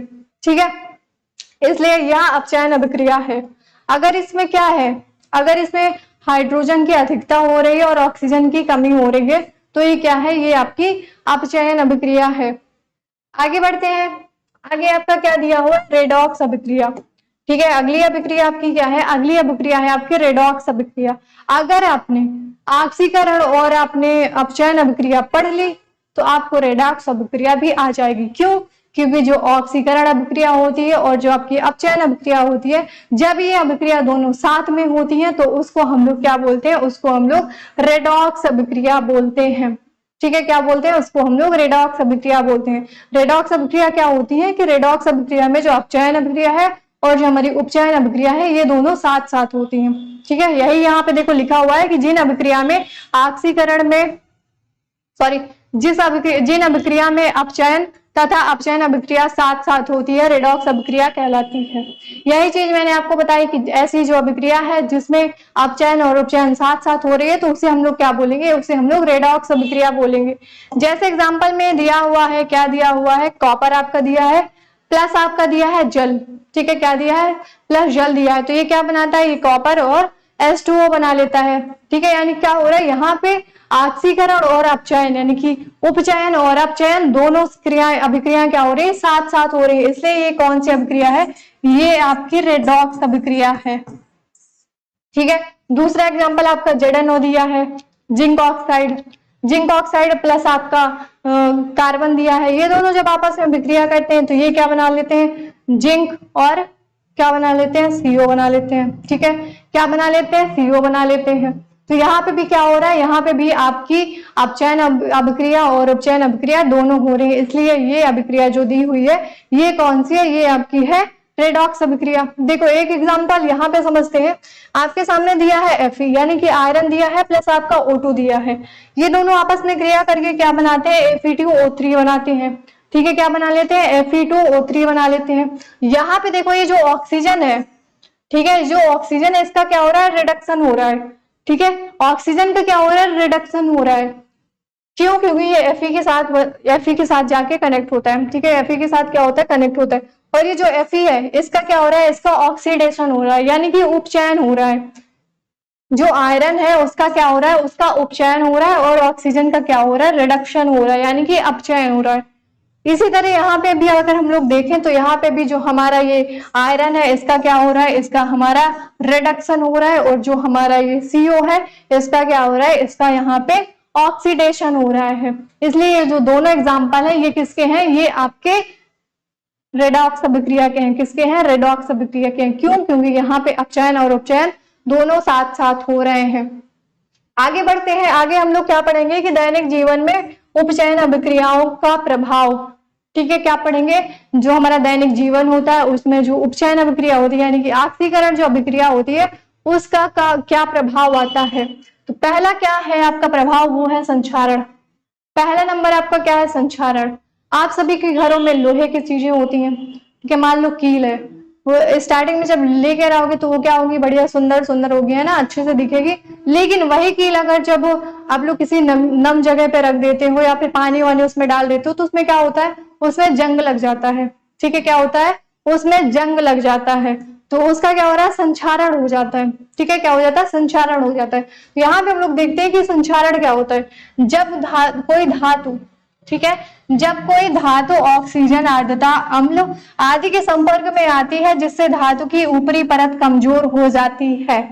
ठीक है, जब कोई धातु ऑक्सीजन के, आर्द्रता के, ठीक है, और किसके, अम्ल के यानी कि वायु में, नमी में और किसमें, और आपके अम्ल में यानी कि एसिड के संपर्क में आती है। ठीक है, तो क्या होता है कि जो धातु होती है उसकी जो ऊपरी परत होती है वो क्या हो जाती है, वो कमजोर हो जाती है। जैसे एग्जाम्पल में आपका हो गया लोहे में जंग लगना, है ना। लोहे में क्या होता है, वही आपको मैंने बताया ना कि लोहा जो होता है अगर उसमें एसिड हो गया, ठीक है, अगर उसमें पानी वानी डाल दिया आपने, सॉरी पानी क्या, ऑक्सीजन के संपर्क में आ गई वो, है ना, अम्ल उसमें पड़ गया तो वो क्या होता है, उसके ऊपर जंग लग जाता है ना। नमी में आपने रख दिया तो उसके ऊपर क्या होता है, जंग लग जाता है। तो ये क्या होता है कि लोहे की जो वस्तुएं होती हैं उसमें जैसे जंग लगना हो गया, है ना, जंग लगना ही, संक्षारण को ही जंग लगना कहते हैं। ठीक। और चांदी की जो ऊपरी परत होती है, जब आप लोग नई नई लेके आते हो तब वो क्या होती है, बढ़िया चमकदार रहती है ना, सुंदर सुंदर दिखती है। और वही अगर कुछ दिन आप पहनते हो, है ना, वो उसमें अगर एसिड गिर गया या फिर वो वायु के संपर्क में आ गई, तो उसमें क्या होती है, उसकी जो ऊपरी की परत होती है वो क्या हो जाती है, वो काली हो जाती है। ठीक है, क्या होती है, काली काली हो जाती है। और जो आपके यहाँ तांबे के अगर बर्तन अगर आप लोगों के यहाँ होंगे तो आप उसको भी देखेंगे, जब वो उसमें कोई अगर एसिड वगैरह पड़ गया, ठीक है, और या फिर नमी में अगर उसको रख दिया आपने, तो उसमें भी क्या होता है, उसमें भी Kali Kali sorry green colour की एक परत चढ़ जाती है। ठीक है, ग्रीन कलर की क्या होती है, परत चढ़ जाती है, यानी कि हरी हरी उसमें वो जो आपका तांबे का बर्तन है वो क्या होता है, ग्रीनिश कलर का हो जाता है, उसमें एक हरी कलर की परत चढ़ जाती है। ठीक है, तो ये क्या होता है, ये हमारा संक्षारण होता है। जैसे ये देखो आपके सामने इमेज बना हुआ है, ये आपकी चांदी की जो चूड़ियां हैं, स्टार्टिंग में लेके आओगे बढ़िया चमक रही होती हैं, फिर वही कुछ दिन बाद क्या हो जाती है, काली काली सी उनके ऊपर एक परत चढ़ जाती है। ठीक है, क्या चढ़ जाती है, परत चढ़ जाती है। तो संक्षारण था ये। अब यहाँ पे हम लोग पढ़ते हैं विकृत गंधिता को। ठीक है, अब हम लोग क्या पढ़ेंगे, विकृत गंधिता को पढ़ेंगे। देखते हैं कि जो विकृत गंधिता होता है ये क्या होता है। जैसे देखो एग्जाम्पल में, अगर आप लोगों के यहाँ जब सामान आता है, ठीक है, खाने का जो सामान होता है, नमकीन हो गया, चिप्स हो गया, है ना, ये सारी चीज आते हैं ना, तो उनको क्या रखते हैं, उनको एक एयर कंटेनर में, ठीक है, बंद करके रखते हैं अच्छे से। मम्मियाँ लोग होती है ना, नमकीन बिस्किट जो आते हैं उनको क्या करते हैं, चुरा के रख देती है ना, बढ़िया डिब्बे में बंद करके, क्योंकि तुम लोग खा भी जाते हो और उसको बचाने के लिए भी रखते हैं तुम लोगों से भी, और किससे, और मतलब वो नम ना हो पाए, ठीक है, खराब ना हो पाए, इसलिए भी उसको बढ़िया डिब्बे में बंद करके, है ना, पॉलिथीन से पैक करके रख देती हैं। तो विकृत गंधिता क्या होती है कि वायु युक्त, वसायुक्त, ठीक है, वसायुक्त और तैलीय खाद्य सामग्री वायु के संपर्क में आने से उपचयित हो जाते हैं, जिससे उनके स्वाद और गंध में परिवर्तन हो जाता है। यह मुख्य रूप से हवा में मौजूद ऑक्सीजन के साथ वसा की रासायनिक प्रतिक्रिया के कारण होता है। क्या कह रहा है कि जो खाने युक्त, जो वसा युक्त खाद्य पदार्थ होते हैं, ठीक है, तैलीय खाद्य पदार्थ हो गए, जैसे ऑयली चीजें जो होती हैं, वो क्या होती हैं, वो वायु के संपर्क में जब भी आती हैं, ठीक है, किसके संपर्क में, वायु के संपर्क में जब भी आती हैं, तो उनमें क्या होता है, वो उपचयित हो जाती हैं, जिसके कारण उनका जो खाने का टेस्ट होता है, उनकी जो स्मेल होती है, उसमें क्या होता है, उसमें परिवर्तन हो जाता है, यानी कि वो चेंज हो जाती हैं। ठीक है, क्या होती है, परिवर्तित हो जाती हैं।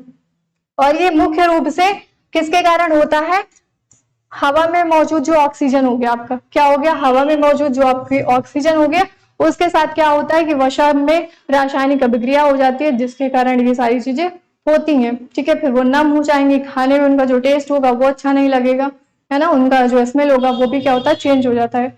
जैसे एग्जाम्पल में आपका हो गया चिप्स, नमकीन हो गया, समोसे हो गए, पकौड़े हो गए आदि। जैसे तले हुए खाद्य पदार्थों को अधिक समय तक रखने पर उनका स्वाद और गंध में परिवर्तन हो जाता है।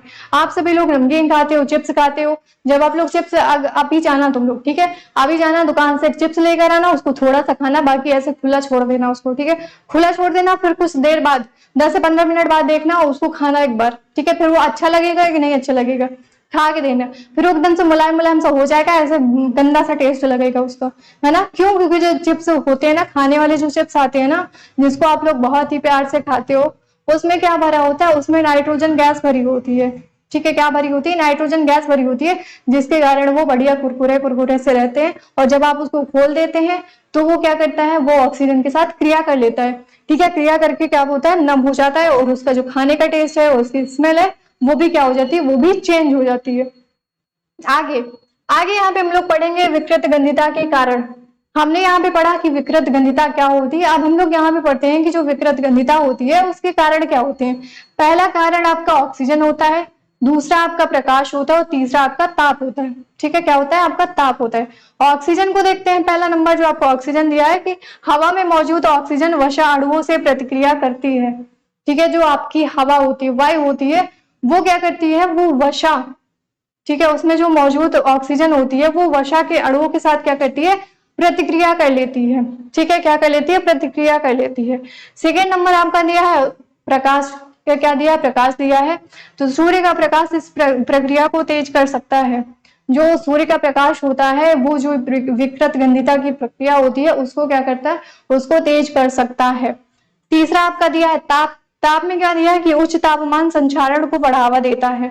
ठीक है, क्या होता है कि जो उच्च ताप होता है वो किसको बढ़ावा देता है, संक्षारण को बढ़ावा देता है। ठीक है, तो ये होते हैं आपके कारण। आगे अपन लोग देखते हैं, आगे आपका दिया है कि विकृत गंधिता रोकने के उपाय कौन कौन से होते हैं। ठीक है, जो विकृत गंधिता होती है इसको रोकने के उपाय क्या होते हैं। तो पहला आपका दिया है प्रतिऑक्सी कारक का उपयोग करके। ठीक है, किसका, प्रतिऑक्सी कारक का उपयोग करके। दूसरा आपका दिया है वायुरोधी बर्तन में खाद्य सामग्री रख के। अब ये प्रतिऑक्सीकारक कारक जैसे कि जो चिप्स वाली पन्नियां, चिप्स की जो थैलियां होती है उसमें क्या भरे, उसमें नाइट्रोजन गैस भरी होती है। ठीक है, तो ये क्या है, ये आपकी प्रतिऑक्सीकारक होता है। ठीक है, दूसरा आपका दिया वायुरोधी बर्तन में खाद्य सामग्री रखकर। तीसरा आपका दिया वायु के स्थान में नाइट्रोजन गैस द्वारा, है ना, क्या होती है, जो वायु होती है उसके स्थान पर नाइट्रोजन गैस अगर हम लोग डालते हैं तो उससे भी क्या होती है, विकृत गंधिता को रोका जा सकता है। ठीक है, यहां तक डन है। चलो, अब आपके सामने एक क्वेश्चन दिया हुआ है। ठीक है, ऑब्जेक्टिव क्वेश्चन दिया हुआ है जहां पे आपको बताना है कि इसका राइट आंसर कौन सा होगा। क्वेश्चन आपको कहता है कि रासायनिक अभिक्रिया के दौरान किसी पदार्थ में ऑक्सीजन का ह्रास कहलाता है। क्या पूछ रहा है कि अगर कोई रासायनिक अभिक्रिया है उसमें अगर ऑक्सीजन का ह्रास यानी कि ऑक्सीजन की कमी हो रही है तो वो कौन सी अभिक्रिया आपकी होगी। ठीक है, कौन सी अभिक्रिया होगी। पहली आपकी दी है उपचयन, दूसरा दिया है अपचयन, तीसरा दिया संक्षारण और चौथा दिया है इनमें से कोई नहीं। अभी मैंने पीछे आपको जब उपचयन पढ़ाया था और जब मैंने आपको अपचयन अभिक्रिया पढ़ाया था तब मैंने वहां पे आपको बताया था कि जो हमारी उपचयन अभिक्रिया होती है उसमें ऑक्सीजन का क्या होता है, उसमें ऑक्सीजन की अधिकता होती है। उपचयन में तो क्या होता है, ऑक्सीजन की अधिकता होती है। यहाँ पे लेकिन क्या पूछ रहा है, ऑक्सीजन का ह्रास यानी कि ऑक्सीजन की कमी हो रही है। अगर ऑक्सीकरण में यानी कि उपचयन में अधिकता हो रही है तो जो अपचयन होगा उसमें क्या होगा, उसमें ऑक्सीजन की कमी होगी। इसलिए इसका राइट आंसर आपका हो जाएगा बी नंबर, यानी कि जिसमें ऑक्सीजन की कमी होती है वो कौन सी रासायनिक समीकरण होता है, अभिक्रिया होता है, वो आपकी अपचयन अभिक्रिया होती है। अगला क्वेश्चन आपके सामने दिया हुआ है। क्वेश्चन क्या कहता है, क्वेश्चन आपका दिया है, ठीक है, क्वेश्चन दिया है। क्वेश्चन क्या दिया है, देखो ये कीड़ा चल रहा है यहाँ पे, खुद ही लिखे जा रहा है, कह रहा तुम नहीं लिखो मैं ही लिख देता हूँ, मैं ही बता देता हूँ, है ना, देख रहे हो, वो देखो चला जा रहा है। अगला क्वेश्चन आपका दिया हुआ है कि वायुरोधी बर्तन में खाद्य सामग्री रखने से उपचयन की क्रिया हो जाती, क्रिया की जो गति होती है वो क्या हो जाती है। पहली दी है धीमी, दूसरी दी है तीव्र, तीसरी दी है बराबर और चौथी आपकी दी है अति तीव्र। तो इसका राइट आंसर आपका हो जाएगा धीमी। क्यों, क्योंकि जब आप जैसे नमकीन है आपका न बिस्किट है, जब आप उनको खोलते हो पैकेट से आप उनको खोलते हो, अगर वो वायु के संपर्क में आती हैं तो वो नम हो जाती हैं। इसलिए वो नम ना हो उनको किस में रखते हैं, बढ़िया एक टाइट सा एयर कंटेनर होता है उसमें भर के रख देते हैं, डिब्बा में भर के उसको बढ़िया टाइट से करके रख देते हैं, फिर वो ऐसे ही बड़े अच्छे से रखी रहती है ना, वो नम नहीं होती है। तो अगर हम उसको खाद्य जो सामग्री है उसको हम लोग अगर वायुरोधी बर्तन में रखते हैं तो उसकी जो गति होती है, किसकी गति, उपचयन की जो गति होती है वो क्या हो जाती है, वो धीमी हो जाती है। ठीक है, चलो अगला क्वेश्चन। यहाँ पे देखो वन लाइनर क्वेश्चन दिए, आपके आंसर भी दिए हुए हैं। ठीक है, क्या दिए हैं, क्वेश्चन भी दिया है और आपका आंसर भी दिया है। आपका जो एग्जाम होता है ना वहां पे आपसे ऑब्जेक्टिव क्वेश्चन पूछे जाते हैं बहुत ढेर सारे, है ना। आपके one liner question, one liner तो नहीं कह सकते, वन लाइनर की जगह पे आपके अति लघु उत्तरीय यानी कि लघु उत्तरीय 2 से 3 लाइन वाले जो क्वेश्चन होते हैं वो पूछे जाते हैं, और फिर लॉन्ग क्वेश्चन पूछे जाते हैं, है ना, 2-3 पेज के जो आपको लिख के आने होते हैं। यहाँ पे देखो क्वेश्चन आपका दिया है कि वह श्वसन कैसी रासायनिक अभिक्रिया है। सबसे स्टार्टिंग में मैंने आपको बताया था कि जो श्वसन होती है वो कैसी रासायनिक अभिक्रिया होती है, वो ऊष्माक्षेपी रासायनिक अभिक्रिया होती है। क्यों, क्योंकि जो श्वसन की अभिक्रिया होती है उसमें उसके बाद क्या होता है, ऊष्मा का भी उत्सर्जन होता है। ऊष्माक्षेपी में हमने यही तो पढ़ा था ना कि ऊष्माक्षेपी में क्या होता है, ऊष्मा का उत्पादन होता है यानी कि उत्सर्जन होता है, और ऊष्माशोषी में क्या होता है, ऊष्माशोषी में ऊष्मा की आवश्यकता होती है। अगला क्वेश्चन आपका दिया है एक द्रव धातु का नाम लिखें। ठीक है, यहाँ पे आपको क्या लिखना है, एक द्रव धातु का नाम लिखना है, तो वो आपका हो जाएगा पारा। ठीक है, क्या हो जाएगा, पारा हो जाएगा। अगला क्वेश्चन दिया है ऑक्सीजन का संयोग क्या कहलाता है। ठीक है, क्या बताना है यहाँ पे आपको बताना है कि जो ऑक्सीजन होता है उसका संयोग क्या कहलाता है, तो वो कहलाता है आपका ऑक्सीकरण। ठीक है, क्या कहलाता है, ऑक्सीकरण, या इसी को हम लोग उपचयन भी कहते हैं। अगला क्वेश्चन दिया है किसी पदार्थ का 2 या 2 से अधिक भागों में टूटना क्या कहलाता है। जो पदार्थ है, ठीक है, मान लो कोई पदार्थ है, अगर वो 2 या 2 से अधिक भाग में टूट रहा है तो उसको हम लोग क्या बोलेंगे, उसको हम लोग बोलेंगे वियोजन। ठीक है, क्या बोलेंगे? वियोजन। क्योंकि वियोजन अभिक्रिया में हमने पढ़ा था कि वियोजन अभिक्रिया में क्या होता है, एकल अभिकारक जो होता है वो 2 या 2 से अधिक उत्पाद में टूटता है। ठीक है, तो उसको हम लोग वियोजन अभिक्रिया कहते हैं। तो इसलिए राइट आंसर, सॉरी मतलब इसका आंसर हो जाएगा आपका वियोजन। अगला क्वेश्चन आपका दिया है कि ऊष्मा का निष्कासन किस अभिक्रिया में होता है। ठीक है, यहाँ पे आपको बताना है कि जो ऊष्मा होता है उसका निष्कासन किस अभिक्रिया में होता है, तो वो आपकी ऊष्माक्षेपी अभिक्रिया में होता है। ठीक है, किसमें होता है? ऊष्माक्षेपी अभिक्रिया में होता है। अगला क्वेश्चन दिया आपका विद्युत के कारण होने वाली अभिक्रिया का जो उदाहरण है वो किसका है, तो वो आपका हो जाएगा विद्युत रासायनिक अभिक्रिया। यहाँ पे देखो क्या पूछ रहा है, उदाहरण पूछ रहा है ना, क्या पूछ रहा है? विद्युत के कारण होने वाली अभिक्रिया का उदाहरण लिखें। तो यहाँ पे लिखा हुआ है विद्युत रासायनिक अभिक्रिया। आप लोग मुझे उसका उदाहरण लिख के जल्दी से कमेंट सेक्शन में बताइएगा। ठीक है, जो विद्युत रासायनिक अभिक्रिया होती है उसका जो उदाहरण है, ठीक है, एग्जाम्पल आप लोग मुझे कमेंट सेक्शन में कमेंट करके बताइएगा जल्दी से। अगला दिया आपका जिंक सल्फेट का सूत्र क्या होता है। जिंक सल्फेट का सूत्र आपका होता है ZnSO4। देखो जिंक हो गया प्लस आपका SO4 हो गया। ठीक है, क्या हुआ? आपका SO4 हो गया। तो ये क्या बनाता है? ये बनाता है ZnSO4। ठीक है, क्या बना लिया? ZnSO4, यानी कि जिंक सल्फेट का जो सूत्र होता है वो होता है आपका ZnSO4। अगला क्वेश्चन आपका दिया है कि चिप्स की थैली में कौन सी गैस भरी जाती है। यहाँ पे आपको बताना है कि आप लोग जो चिप्स खाते हैं उसमें, उसके पॉकेट में कौन सी गैस भरी होती है, तो वहां पे आपकी भरी होती है नाइट्रोजन गैस। ठीक है, कौन सी होती है? नाइट्रोजन गैस होती है। चलो, तो मुझे उम्मीद है कि आप सभी लोगों को सारे क्वेश्चन, जितने भी क्वेश्चन प्रैक्टिस मैंने करवा, अरे आप सभी लोगों के लिए एक बहुत ही प्यारा सा सरप्राइज है। सरप्राइज क्या है? देखो मैं लिख के आई हूँ आप लोगों के लिए ना, फिर नहीं तो मैं भूल जाती हूँ थोड़ा सा। देखो आप लोगों के लिए क्या है, यहाँ पे बिहार बोर्ड वाले जो बच्चे हैं, ठीक है, क्लास 10th वाले जो बच्चे हैं, उनके लिए गेस्ट पेपर मैंने तैयार किया है। ठीक है, उसकी बुक भी कंप्लीट हो गई आपकी, और साथ ही साथ आपका जो कंप्लीट साइंस है उसकी मैंने बुक भी तैयार कर ली है। और अगर आपको ये बुक चाहिए और ये गेस्ट पेपर चाहिए नहीं, आपको चाहिए ही चाहिए, ठीक है, तो उसका जो ये प्राइस होगा आपका सिर्फ 149 का होगा। ठीक है, कितना होगा? 149 का प्राइस है आपका। और आपको क्या करना है इसमें जो, ठीक है, आपको जो बुक मिलेगी इसमें आपको MCQ, ठीक है, MCQ प्लस आपको सब्जेक्टिव क्वेश्चन मिलने वाले हैं सारे। ठीक है, सारे एकदम से मतलब सिलेक्टेड क्वेश्चन है जो कि आपके बोर्ड एग्जाम में पूछे जा चुके हैं और आपके आने वाले बोर्ड एग्जाम के लिए भी बहुत ही ज्यादा इंपॉर्टेंट है। अगर आप लोग इसको पढ़ लेते हैं अच्छी तरीके से, अगर आप लोग इसको पढ़ लेते हैं तो बेटा आपके बोर्ड एग्जाम में जो भी क्वेश्चन आएंगे ना यहीं से आएंगे। ठीक है, फिर वहां पे आपको जाके ये नहीं सोचना पड़ेगा कि यार मैंने तो पढ़ा ही नहीं है, ये क्वेश्चन कहाँ से आ गया, मुझे तो याद ही नहीं है ना। अगर आप लोग इस बुक को एक बार पढ़ते हैं तो सारे क्वेश्चन आप अपने बोर्ड एग्जाम में बहुत ही आसानी से करके आएंगे और बहुत ही खुशी से आएंगे।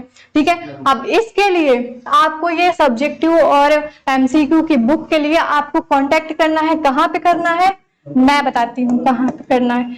आपको करना है 9, ठीक है, ये जो नंबर दिया है, नंबर आपको दे रही हूँ, ये नोट कर लेना।